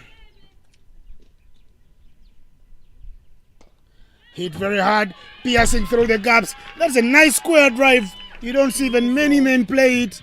It won't get to the boundary, but they're running very hard. They wanted to come back for the third. Wase doing the right thing, saying, my captain, I need to see more of you play these beautiful shots. Stay around, mate. Runs keep flowing. So far, so good for this opening pair of Rwanda Giselle and Wase. They really have to set a good foundation if they are to lose a wicket here, Innocent. But I think from the way that they are batting so far, they should reach that total of 84. More runs because the fielders are standing back at 30 yards. And I listen to you here and I hear you speaking and you're sounding like a doomsday preacher. These are only 84 runs. Keep playing your no-show game. Come on, Rwanda. It's in your hands. No demons in the wicket. They've been exercised.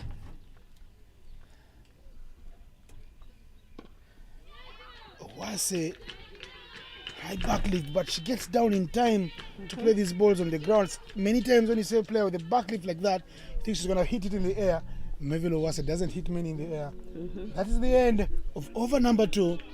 Better controlled over from Tanzania and Sonia Chachala Muya, who goes for 4 runs.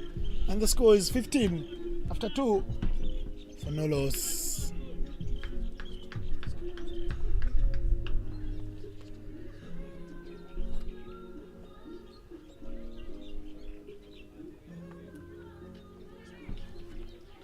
Bowling change. Bowling change was bowling.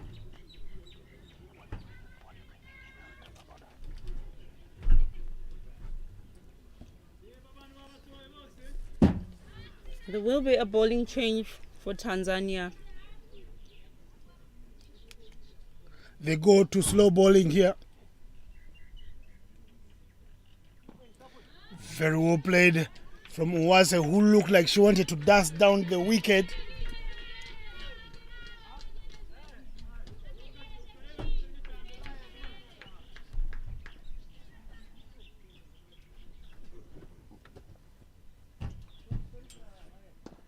She hits very hard.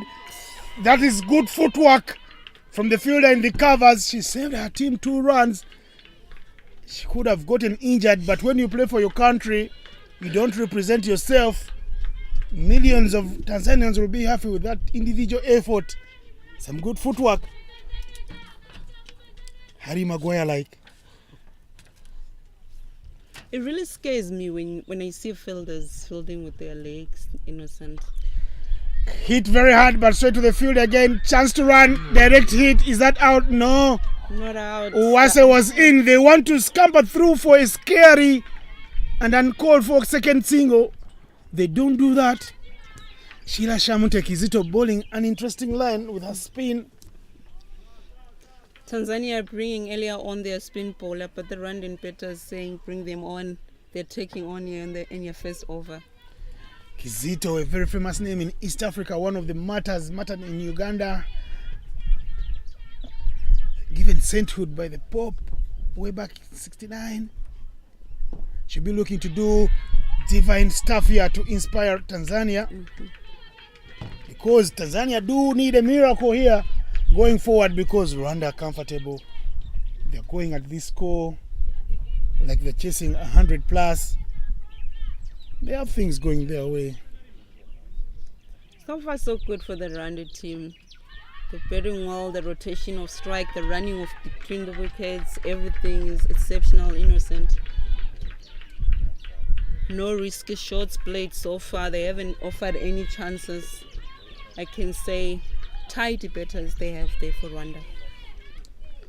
They need to hold fort and keep playing like this. Neville Uwase keeps finding the gap. And she has a very strong cut shot. Some people call it a slap lately because she gives herself room with high back lift. She just comes down and comes it like a golf swing. It is 4-3 overs done here. Score is 21 for 7. A very fruitful over for Rwanda. They got 7 from it. 7 runs for over they are Rwanda. 21 for no loss in 3. 7 per over. They needed 4 at the beginning of the innings. They have 21 and they only need another 64 runs from 102 balls at a run rate of 3.76. So if they maintain this run rate at the end of the power play, they will be halfway to their target. From one spinner, from Kizito to Ushanga, Mwanamvua Hamisi Ushanga, who will be bowling from what I love to call the university end. Some exciting left-arm spin. Straight one in the middle. Uwase was looking to give herself room. Marvel.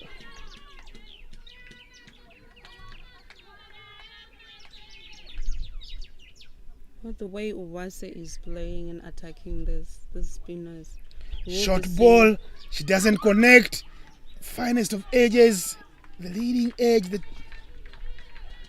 Gigel was up to the task to take through a quick one. The run, I can't envisage. I shudder to think what will be happening in the small city of Kigali.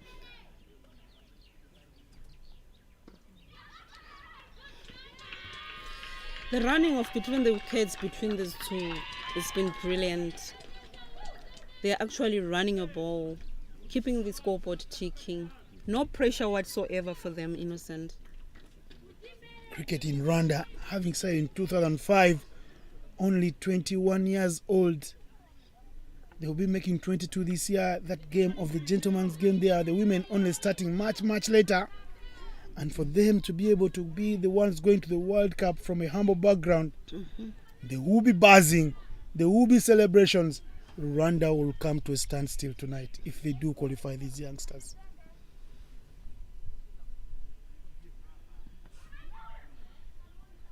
Wide. Always has trouble playing that shot on her leg side, Marvel, because her stance favors her to play everything in the middle stump and on the offside. There, that is her arc. She hits it very hard. Here is Agnes Joseph. She will not be taking no prisoners. She wants to make a contribution this tonight for her team. But the first over, she disappeared for 11. She didn't feature with the bat. When the big days come, they do come with a lot of joy for the big players. But when things don't go their way... Well played there by Giselle. That was a very, very slow ball there.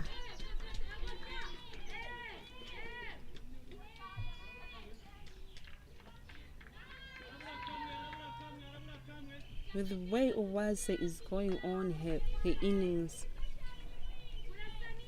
that offside region, I feel they should hit very hard. That will run. Does it get to the boundary? No, the boundary rider does very well. But Rwanda will more importantly get a couple of runs. And then that will bring the end of over number 4. The score is 28-7 for no loss, After 4 overs, the run rate stays at 7. Rwanda are getting 7 per over. They're keeping it simple, clinical, without playing any rush shots.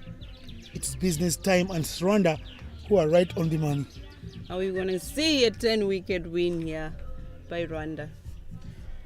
Here is Kizito, the Saint from Uganda. With a saint name from Uganda, she will need to do some divine stuff. I love the way you're saying the saint. Is the saint going to do a miracle here for Tanzania? Exactly what Tanzania need, exactly what my big boy Taher Kitisa does need. He's been pacing around the Tanzanian dugout. Dito danced down the wicket as comfortable as they come for Gigel. The season campaigner, she is playing like she's playing in a World Cup final. It's only an African final. She's all proving to be too good for the saint,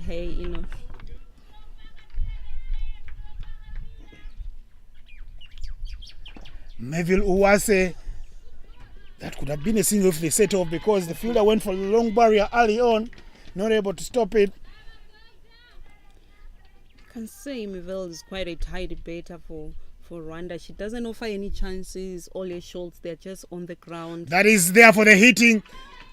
The chase is on. The chase is in vain. And it runs all the way for 4. That's a boundary for Melville Owase. Brilliant shot she has played there. Tanzania captain Jennifer Gabriel Kimaro running after that one, ending it all up with her hands on her head. She can't believe what's not happening here today. It's not happening for Tanzania. They did beat Rwanda in that last group game. Very difficult to beat a team twice in a tournament. Ask the Ugandans, they know the pain, the agony of defeat they did suffer in the bronze match against Namibia. It's obviously the Rwandan team that went back to the drawing board to find out what they would have done wrong in that game which they lost by 1 run against Tanzania. And here they are today, the opening pair of Giselle and Owase proving to be too good for the Tanzanian attack. Giselle signals she could want to cool off a bit of the pressure by taking a bottle of water. Some gulps will do to help. Well played there by Giselle. It's a dot ball. Tanzania have an offside packed with 6 fielders in the arc. Very attacking because they've been touching and going. Finest of ages. Chance for a run out. But Owase called early on. And I tell you, it is the end of over number 5. The score is 35 for no loss. They get another 7 runs in the over. Tail of the tape here. 7 runs per over is what the doctor ordered for Team Rwanda. And they are getting it easily without any fuss. This game of cricket can be very hard, can be very disappointing, can make you cry. It breaks hearts. No wonder they say it ain't for the faint-hearted. How does a team collapse from 75 for 3 to 84 all out? 7 wickets going down for just 9 runs. Oh my, oh my. And we saw it happening today. Tanzania batting, crumbling in the last 5 overs of their innings. Mwanamvua, the left armer. 1 run to the total for Gigel, who is happy to use her feet to the slow bowlers and get the scoreboard ticking because Agnes Joseph Kwele is standing right on the ropes. No pressure whatsoever for this pair of Rwanda. Beauty. That is beauty. Can't get any better from the left armer. Beats the bat, but doesn't disturb the furniture behind. Kept out. Little punch from the block hole from Uwase, who is on 17 from 18 balls, with her captain on 16 from 15. It's a swing and miss there by Melville. The dugouts all over the world keep saying, keep playing on the front foot, even for a short ball when you miss it. I don't know why. I hear it from the Rwandans dugout, and I say, oh my, what did we miss here? I think it's just a way of reminding each other to stick to basics. It's a short ball. Let me step a little back and hit it where I want it to go.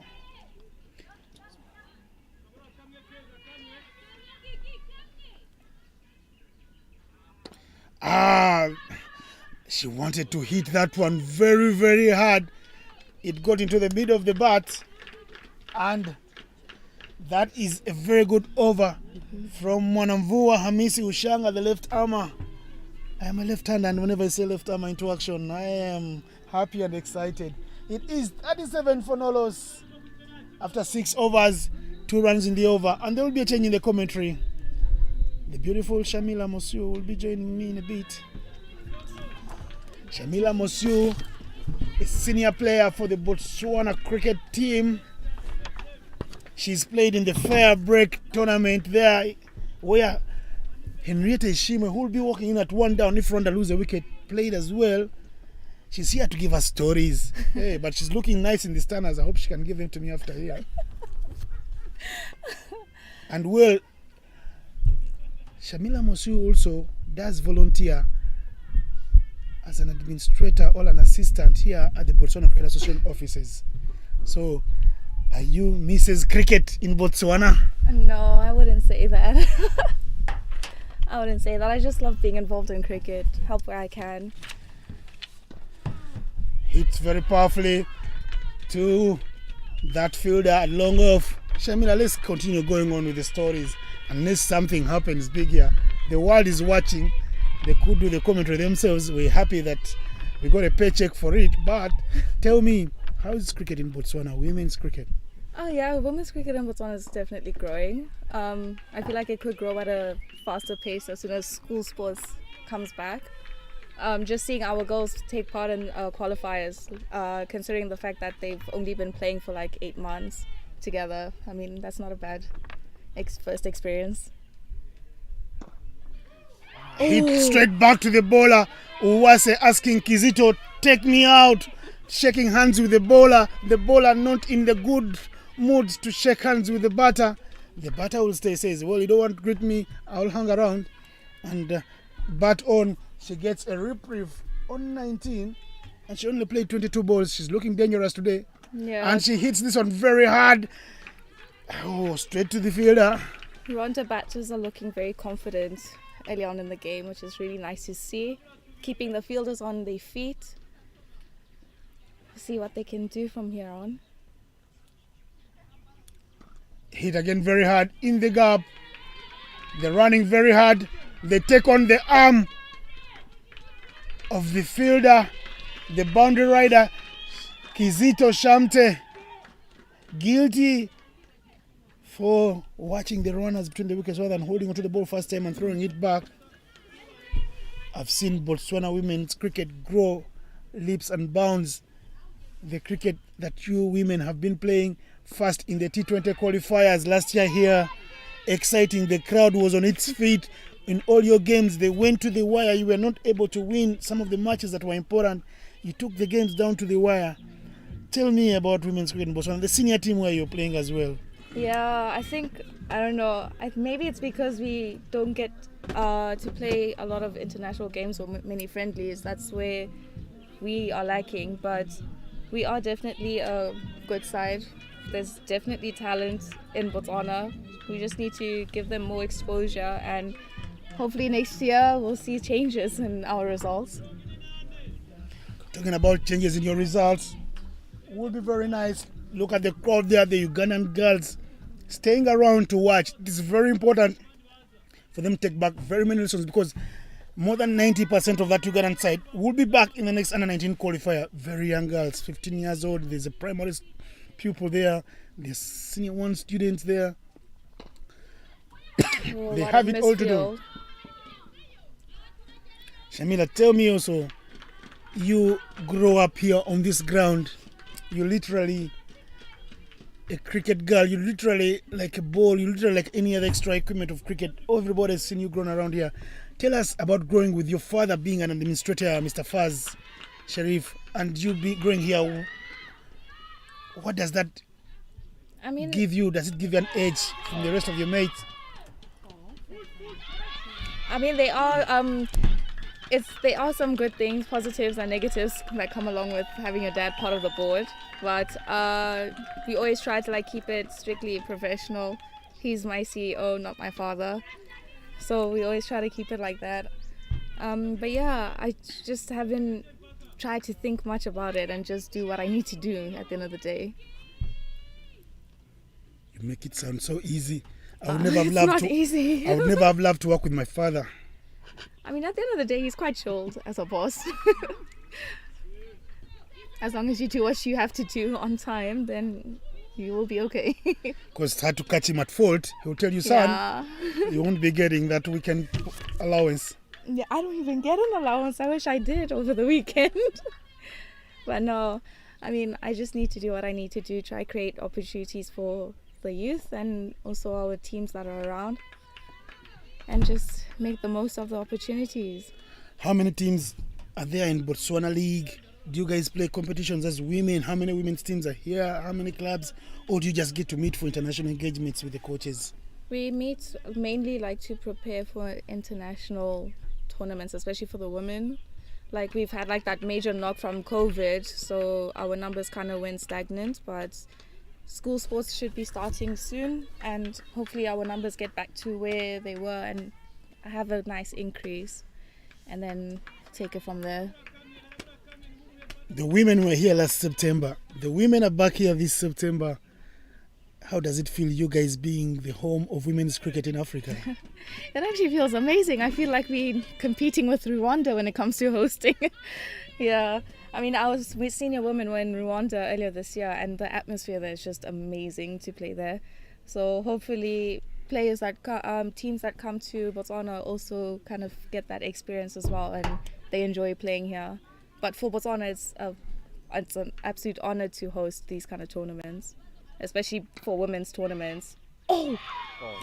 What she a drop drops catch! The hot potato. She stays there. I don't know if she's hurt.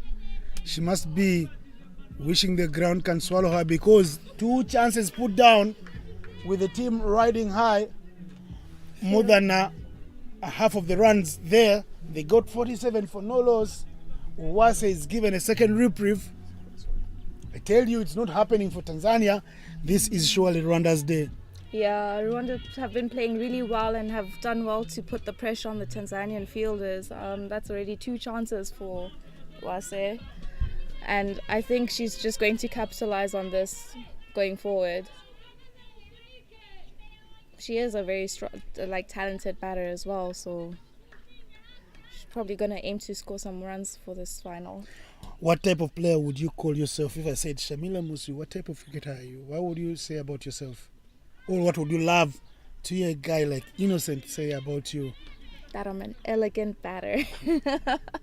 Yeah, because my strength is in my batting, as I've developed. Bowling, I don't really actually train for my bowling because they're more of a batting all-rounder. So I would like people to consider me as an elegant, inspirational female batter in cricket. Obviously, I still have a long way to go to get that title, but we're working towards it, and they get a catch. Finally, the wicket falls. It is wicket time for Tanzania. Put down 2, but the strike finally. I don't know if it's a little too late for them to strike, but I tell you, wickets are wickets. 1 can make 2, and 2 can make 3. 3 could be 6. We saw it happen in the first in inning. the first innings. I think I might have just given Neville a commentator's curse. She was riding along there. She got runs, but she was living dangerously, giving her a couple of catching practice. And finally, she falls to a very good take. Yeah. And as Henriette Ishimwe Teresa walks into bat at 1 drop, a woman or a player who is in contention for the player of the tournament accolade too. Yeah. You were with her in UAE for the Fair Break tournament. You guys were there representing Africa. We're proud of you. Tell us about your involvement in the Fair Break. How did you get there first and foremost? Because other people would like to go there too. Yeah, I actually got invited to play with them in 2017. And ever since then, I just kept being invited. But now they're looking to grow their numbers in Fair Break. And they've actually put out an inquiry page where people can actually sign up to join Fair Break. And then that's where your process starts now. And it's funny because with Henrietta, I actually put in a good word for her to join Fair Break, and she had a very good debut game. So it was very nice to see a fellow African female cricketer do well on a global stage. Henrietta, of course, they are coming through that tournament, picking up a wicket, fast ball up, taking some hot catches there. Yeah, she did very well in her first game. She was a darling in that dugout of the Bamiami. Yeah. Her celebrations were wild, exciting. Well, and she comes here and turns in the big performances. It shows you the influence that you guys get when you do mix and mingle with those big international players. Yeah, you definitely learn a lot when you play alongside and against people that you look up to and people that play at the professional level. I think it's very different seeing them play in person than watching them on TV. Tell us, which team did you play for and how did it go? We would like to know. We would like to listen to the numbers. The numbers game doesn't lie. I keep telling people, numbers are like hips. If you don't have them, you don't have them. They don't lie. Yeah, no, I played for the Warriors in Fair Break. I only played 2 games. The first game I didn't need to bat because our top order kind of did most of the work as they should. The second game, I think the pressure got the best of me and didn't score much. But overall, the experience from Fair Break is one that you'll always take forward with you and share with other players. So you kind of motivate them to be this is where you could also be. So yeah, I would love to relive that experience again. And you learn a lot just watching and playing. Giselle Ishimwe living dangerously there. A big uncalled for swing, ill-advised. If you ask me 1,001 times, the coach is very bitter with what her captain, the star player, the leader of this team. Just looking over at the dugout, Rwanda dugout, coaches are telling her it's kind of not necessary at this point. You're doing well. Rwanda have been stuck on 47 since the wicket over Uwase Meville. Mwanavua doing very well, the left armour. Shamte Kizito Sheila finishing her spell with the maiden wicket. That's Figures of 1 for 17. And then Mwanavua continues here to strangle. Are there any kicks left in the dying horse? Yeah, Tanzania's spirits look to be rising again with all these dot balls coming, adding pressure on the Rwandan batters. So you still see a fighting spirit in the Tanzanian team. And they do say the kicks of a dying horse do kill sometimes. She lets them off the hook with an extra. Hell no. It's not what they wanted. Tanzania just Joseph gives words to Mwanamvua. Says, no wides, mate. No wides. They're hurting us. They're killing us. We're fading away from... Oh, and that's another wide. Another wide. Justin Muzungu, the tall man, the local boy, will be happy to spread his arms out wide, show us his broad chest.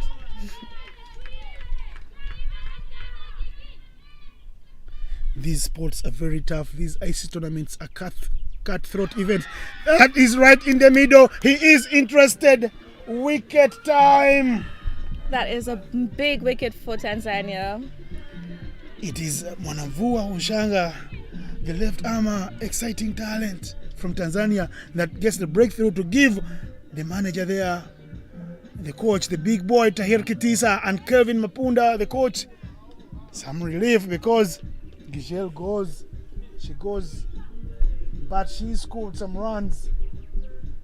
She's done very well, Gishel, for her team, giving them a flying start alongside Melville Uwase. She goes for 19 of 27. She could have done a little better if she had given herself a chance to play extra deliveries, but she started swinging out widely against the slow bowlers. And Tanzania realizing that it is the spin that could actually work a trick here. Yeah, it seems like Rwanda struggles to play against spin, and the dot balls that Rwanda were facing just now might have put pressure on Giselle. And the way she walks out, Giselle, she has her head face down. She feels she has not done enough. She'll get a club, but she won't be too happy. We do have to give credit to her though, for throughout the whole tournament she's displayed some really good batting, leading from the front, and at a young age to have that competence is really impressive to see, and really good hopes for cricket in Africa. He's the bowler that almost got a hat-trick, picking 3 wickets in her over. Belize Murakatete. She hasn't scored many runs, but she digs this one out from a Yorker length. They run very hard. The keeper is onto it, the Tanzanian keeper. But Belize has long levers. She runs for dear life. And she gets home like a gazelle just in time for dinner. It's the 50 up for Rwanda. 50 up after 10 overs. 51 for 2. 2 wickets are falling in quick time. From 47, 2 wickets are falling for 4 runs. Yeah, this could be a very crucial part of the game for Tanzania. They need to keep adding that pressure and take a few more wickets and see things might change in people's thoughts of who might win this game. This is the first ever women's tournament. You guys were very young just the other day. You never got a chance to play in this tournament. Do you feel it has come a little too late?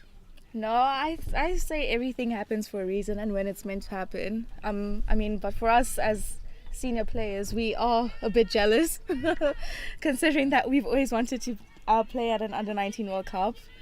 But it is really nice to see the first Under-19 qualifiers being held at home, and just seeing the talent that these Under-19 girls are showing.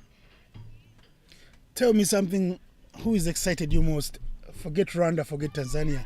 I would like you to give some little praise to the other teams. There was Mozambique in town here. Sierra Leone did come and make necessary noise here in Habarone. Yeah, Malawi brought also a young side here. And to think that Malawi are very, very young. I was having a chat with the coaches, and they said that these players they're so young that they'll be able to play in the next qualifiers, which shows me that Malawi are thinking ahead in future. So the next time we see Malawi come for this Under-19, we might see a very strong side, because they did fight and showed really good talent at a young age. So yeah, Malawi I thought was very exciting to watch, even though they might have not gotten the results that they wanted, but they are a promising side in my eyes. Yeah, for a team that the coach did confess they was picked from hockey grounds and lawn tennis courts nearby the Oval in Blantyre. It was very nice to see from the Malawians. Yeah, I'm really excited to see them in a few years' time, and that's a wicket. What a ball to dismiss.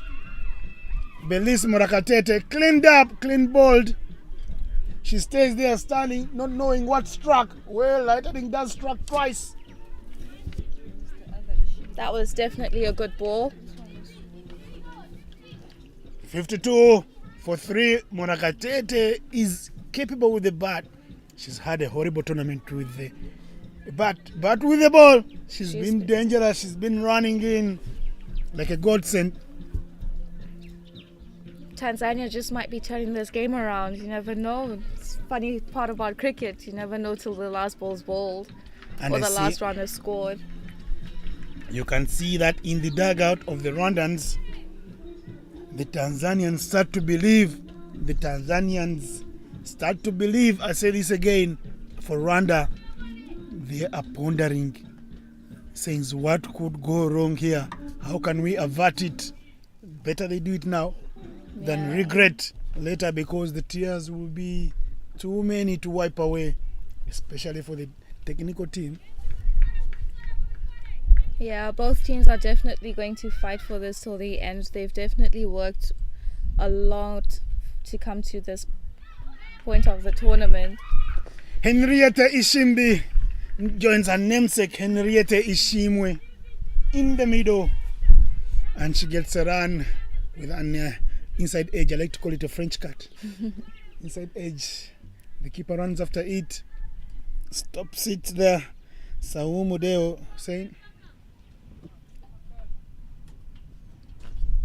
good ball right in the middle, but we all know Shirima bowling very well.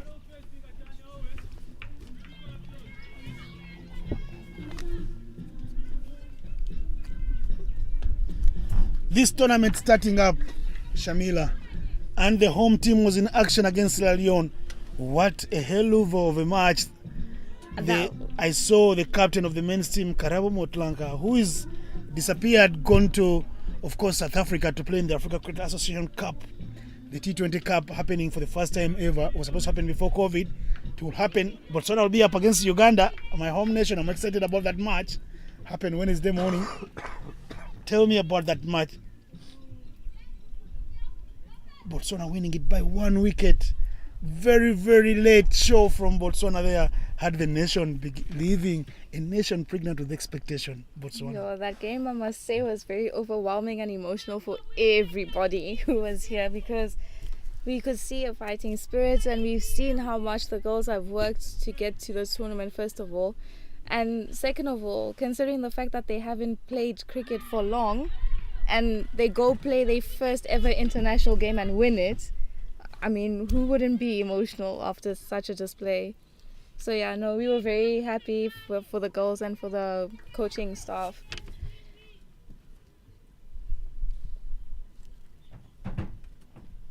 Hit with power.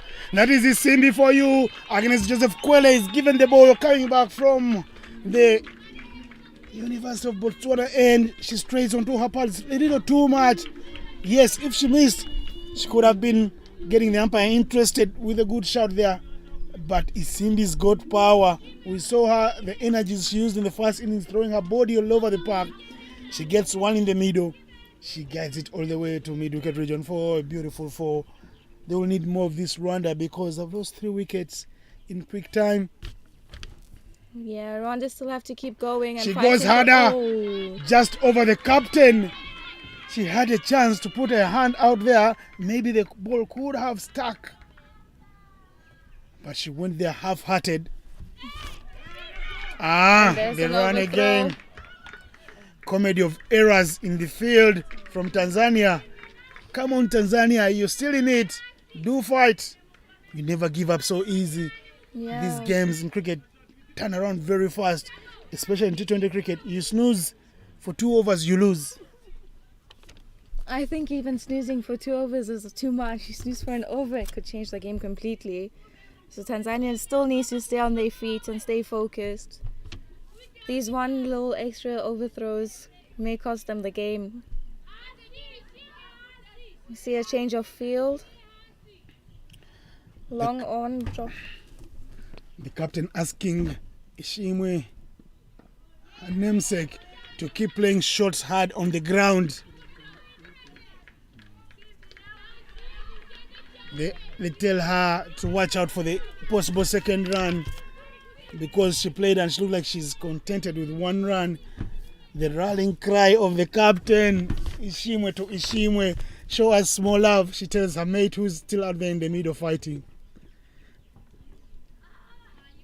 Agnes Joseph Kwele, she's trying to come back into this game. She needs to get her name into the scorebook or to the score sheet with a contribution.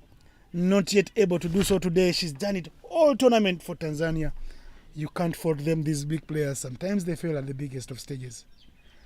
And well, she almost struck. Talk about competitors' curse coming through there. I mean, after that wide, you could hear the bowler release a sigh of annoyance, which shows that they really care about this game and they want to put their best foot forward. So these little mistakes do get to them, but hopefully they come back stronger after those little mistakes. And another good ball. And that is the end of over number 12. The score is 62 for 3. Rwanda need just another 23 runs. From 48 balls, they have 7 wickets in hand. The required rate is just 2.8 and they're moving at 5.17. There will be a change in the comms box. Allow me, welcome back Wycliffe Hailey and the knowledgeable Tando Malilo.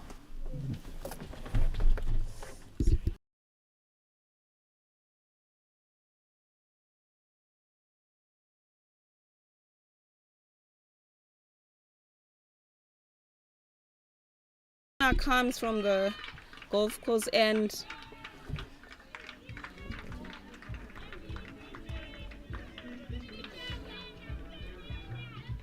That's the power of Henriette Ishimbe. Hearing it all the way to the ropes for 4 through the cover region, bringing the score to 66 for 3 after 12.1. I'm not alone in the commentary box. I'm with Wycliffe. Afternoon, Wycliffe. How are you, Tando? I'm good. How are you enjoying the game? Yeah, so far so good. I think what a good start from Rwanda, putting on some runs on the board, and also not losing too many wickets. So yeah, they're actually in a driving seat to win this match. I can say the game now is on these two, Ishimwe and Isimbi. They have to bet through to get to that target which Tanzania put on the scoreboard. I mean, it wasn't a huge score which Tanzania put, but here they are now trying to drift the pressure away from themselves, drifting it to the Rwandan side. We saw the Rwanda earlier on losing 2 wickets, just in those 2 wickets conceding only 3 runs. Yeah, I think Tanzanian side, I think they actually need to receive these guys to play bigger shots like what the bowler there is doing. That's Shirima, Joseph Shirima.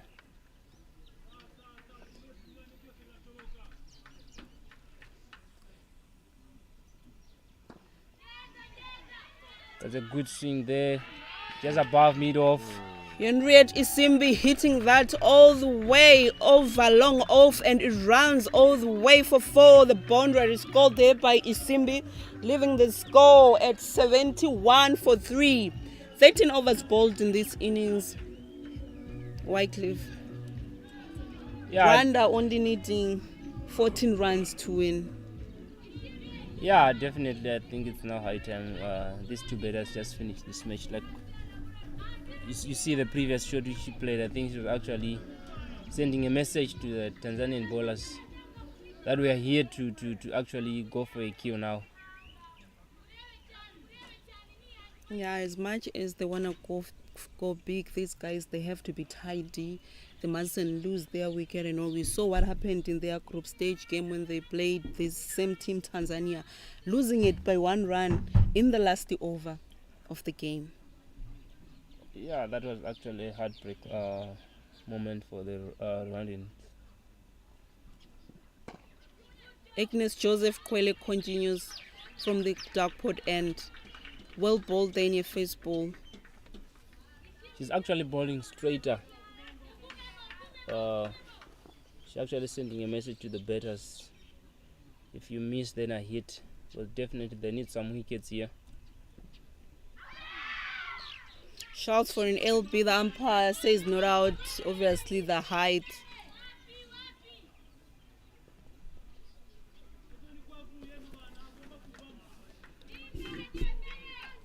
Has been a good 2 balls from Joseph here. I think she's supposed to be stick to that line. Yeah, Agnes has been bowling well for Tanzania, especially in that semi-final game.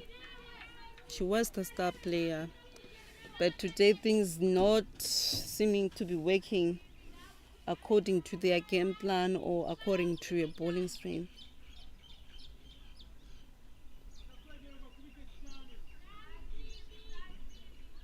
I think they just need 2 miracle overs here. 2 maidens. Oh, swing and a miss there. Attempt for a run out. Good running between the wickets there by these two. Rwanda, I mean, even from the opening pair of Giselle and Umeville, they batted very exceptional well. The running between the wickets, they kept the scoreboard ticking. That's all that is needed in a T20 game, the two batters being able to have that foundation for the incoming batters. Well filtered there by Tanzania, And a good serving throw that again. boundary for only a single being taken at the end. Yeah, that's a good piece of fielding there from Wanavu Ushanka on mid-off.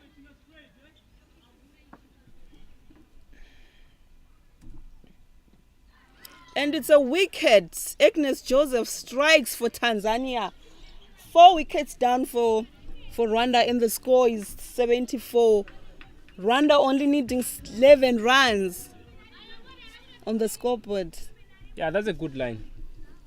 Like I said earlier on, the line which she's actually bowling is actually straighter. If the batsmen tend to miss like what she just did, Simbi, I then think you're actually out. I think the key now for these Rwandan batters is just to rotate the strike, take the singles. No need to go big now. I mean, they only need like 11 runs to win. But in those 11 runs, a lot can happen. We might see what happened in their last group stage game, whereby Rwanda ended up losing to Tanzania by 1 run. Yeah, it was like what you see in the group stages, like you said just now. Rwanda seems to be Rwanda seems to be not a good finishers, especially if we if they are like 1 wicket down, like 1 wicket remaining. So now I think it's a high time whereby they actually learn their lesson from the previous match when they played Tanzania. Yeah. So we have a new batter for Rwanda, Divine Igihozo.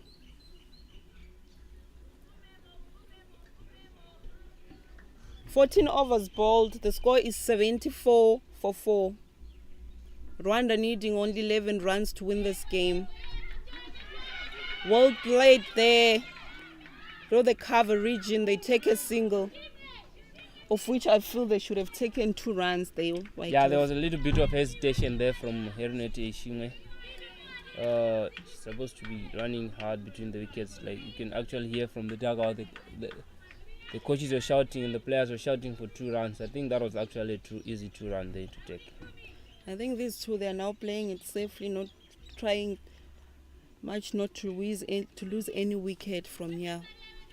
Yeah, I agree with you. I think there's no pressure here. You still have more wickets and they actually need less runs to your victory. Only 10 runs needed by Rwanda. Are they gonna get them? Is Tanzania gonna take more wickets?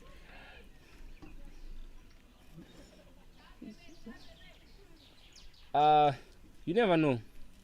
Let's see what happens. But by look of things, I think Rwanda, they are in the upper hand to just take this game.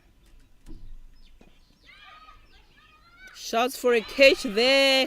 A misfielded point Rwanda take a single, bringing the score to 76-4. Rwanda only needing 9 runs to win this game.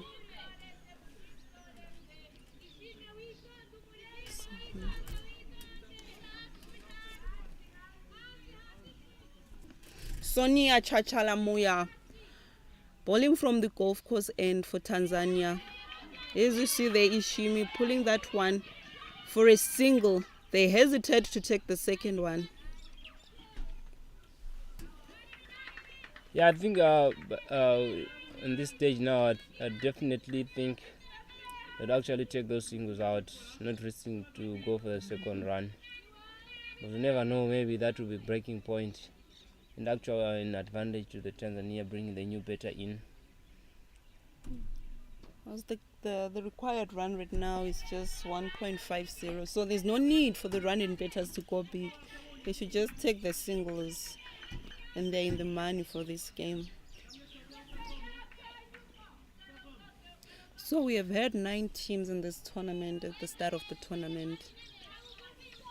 We had Nigeria, although they are gone, but we had a lovely innings from one of the Nigerian players.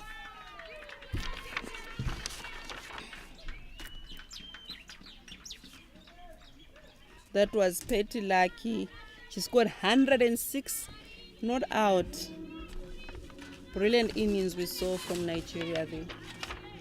15 overs bowled. The score is 78-4. Rwanda only needing 7 runs to win. 7 runs to go to the World Cup. That will be hosted by South Africa earlier next year.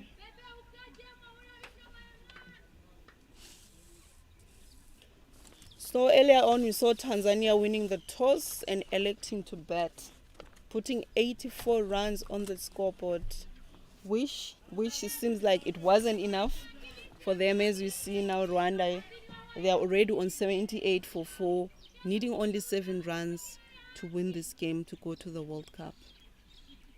Yeah, I think Tanzania, they're actually scared of losing their wickets earlier on, like in the power play. That's a wide ball from Kwele there. Pressure keeps on building on to the Tanzanian bowlers. I think if they had managed to score 110, 120, we could be actually witnessing some good cricket here. Not a one-sided cricket like as it is now. Well played there. I think we must give credit to the Rwandan bowlers who are actually bowling their airlines pretty well, restricting the Tanzanian batters to actually score freely. Yeah, Rwanda, they started very well. Even in their bowling, the bowling attack of Rwanda was on point. They never gave away any extras, although there were a few that were bowled in that innings. But even their fielding, they kept that attacking full set up to the last wicket, which fell of Tanzania. And coming into bed, they came in with a positive mind. Giselle and Melville having a partnership of 47 runs, just 3 runs short to that 50-run partnership. Pulled there to mid-wicket region, and the run 2, leaving the score at 82-4. Rwanda needing 3 more runs to win. Required run rate is 0.67. Brilliant display by Rwanda team here, wifey. Yeah, definitely, it was actually a good game here. Looking at it, the last game when they lost with 1 run to the same team here. That's a fire-cracking shot. Back straight to the bowler. That's a 4 runs. And Harry Shime brings the winning runs for the Rwandans there. Yeah, as you saw there, the ball running all the way for 4. Rwanda winning this tournament. They are through to the World Cup that will be held in South Africa earlier next year in the city of Benoni. It is the ICC Under-19 Women's T20 World Cup Africa qualifier in Botswana at the city of Gaborone, as we see there the players of Rwanda celebrating a brilliant win against Tanzania. They always say it's never easy to beat a team twice. They lost to Tanzania in their group stages by 1 game, and here they are today, winning against Tanzania in the finals. Well played, Rwanda, and all the best to them as they go and represent Africa in the World Cup, joining Zimbabwe and South Africa in that tournament to be held earlier next year, 2023.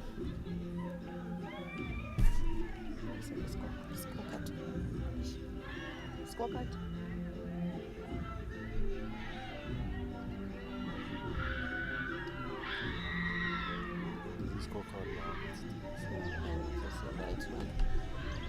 So earlier on, Tanzania won the toss and elected to bat, putting a score of 82 runs on the scoreboard, all out in 17 overs.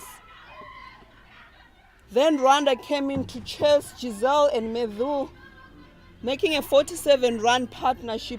Good opening pair for Rwanda, setting a standard, good foundation they made for their team, seeing their team to a brilliant win against Tanzania.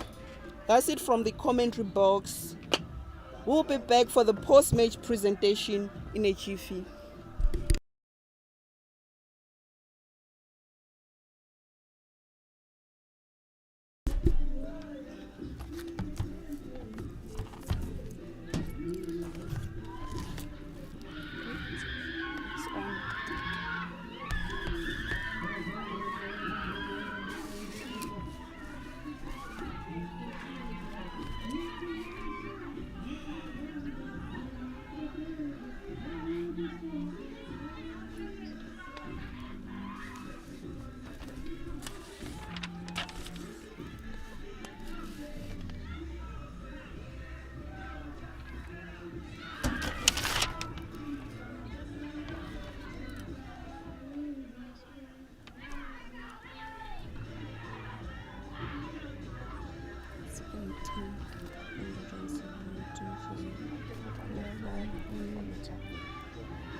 Sasha, Havana flag.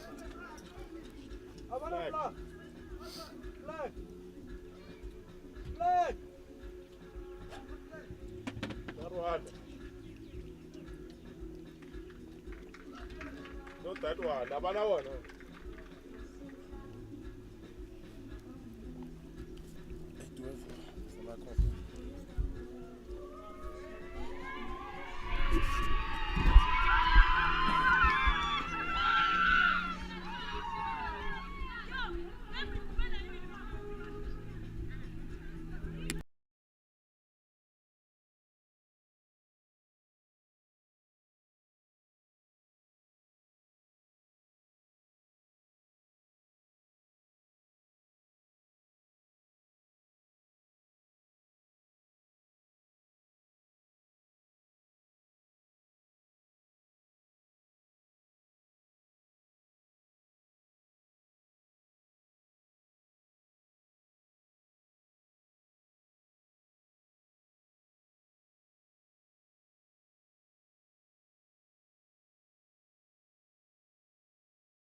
Which side?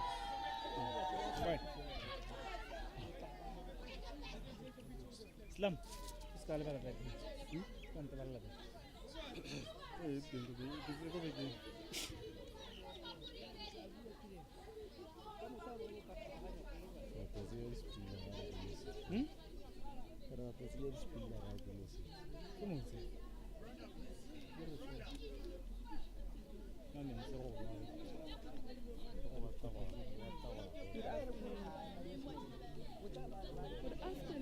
Hello. How are you?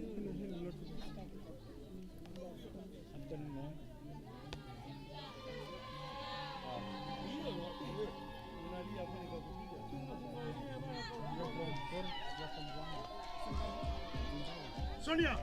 Sonia! So, did they say there's a what? Is there a closing ceremony? You don't have to mention it, they'll tell them. No, the I'm organizers. asking. They didn't tell me.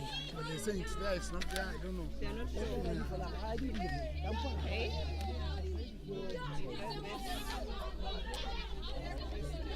In the middle, present from this side. Yes, from Your Zimbabwe. microphone is here, so come this way. I come this. You need to look this side, like, so that you can look into the players and look into the sun. Give you your shades. You can put your shades. Okay.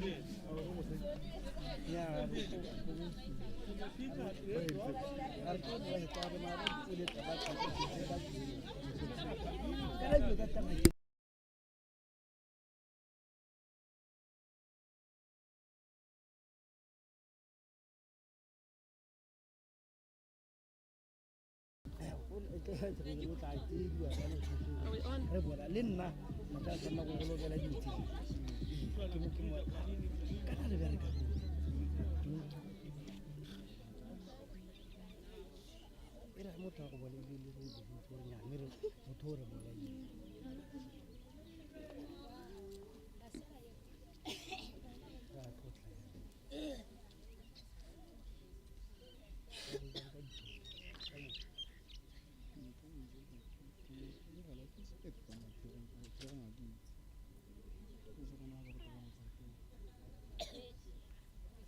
Ladies and gentlemen, welcome to the post-match presentation of the ICC Under-19 Women's T20 World Cup Africa Qualifier Finals.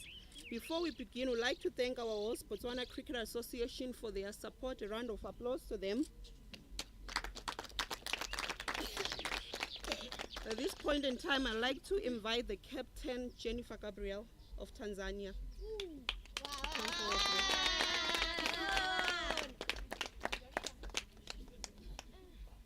Jennifer, afternoon. First of all, congratulations on playing in the finals. So, can you run us through in your fielding, what you guys you feel you should have done right for you to could have like maybe won this qualifier? Mpaka hapa finali, kila mtu alitamani kufika hapa, lakini tumebahatika, timu yetu na timu ya wenzetu tumefika.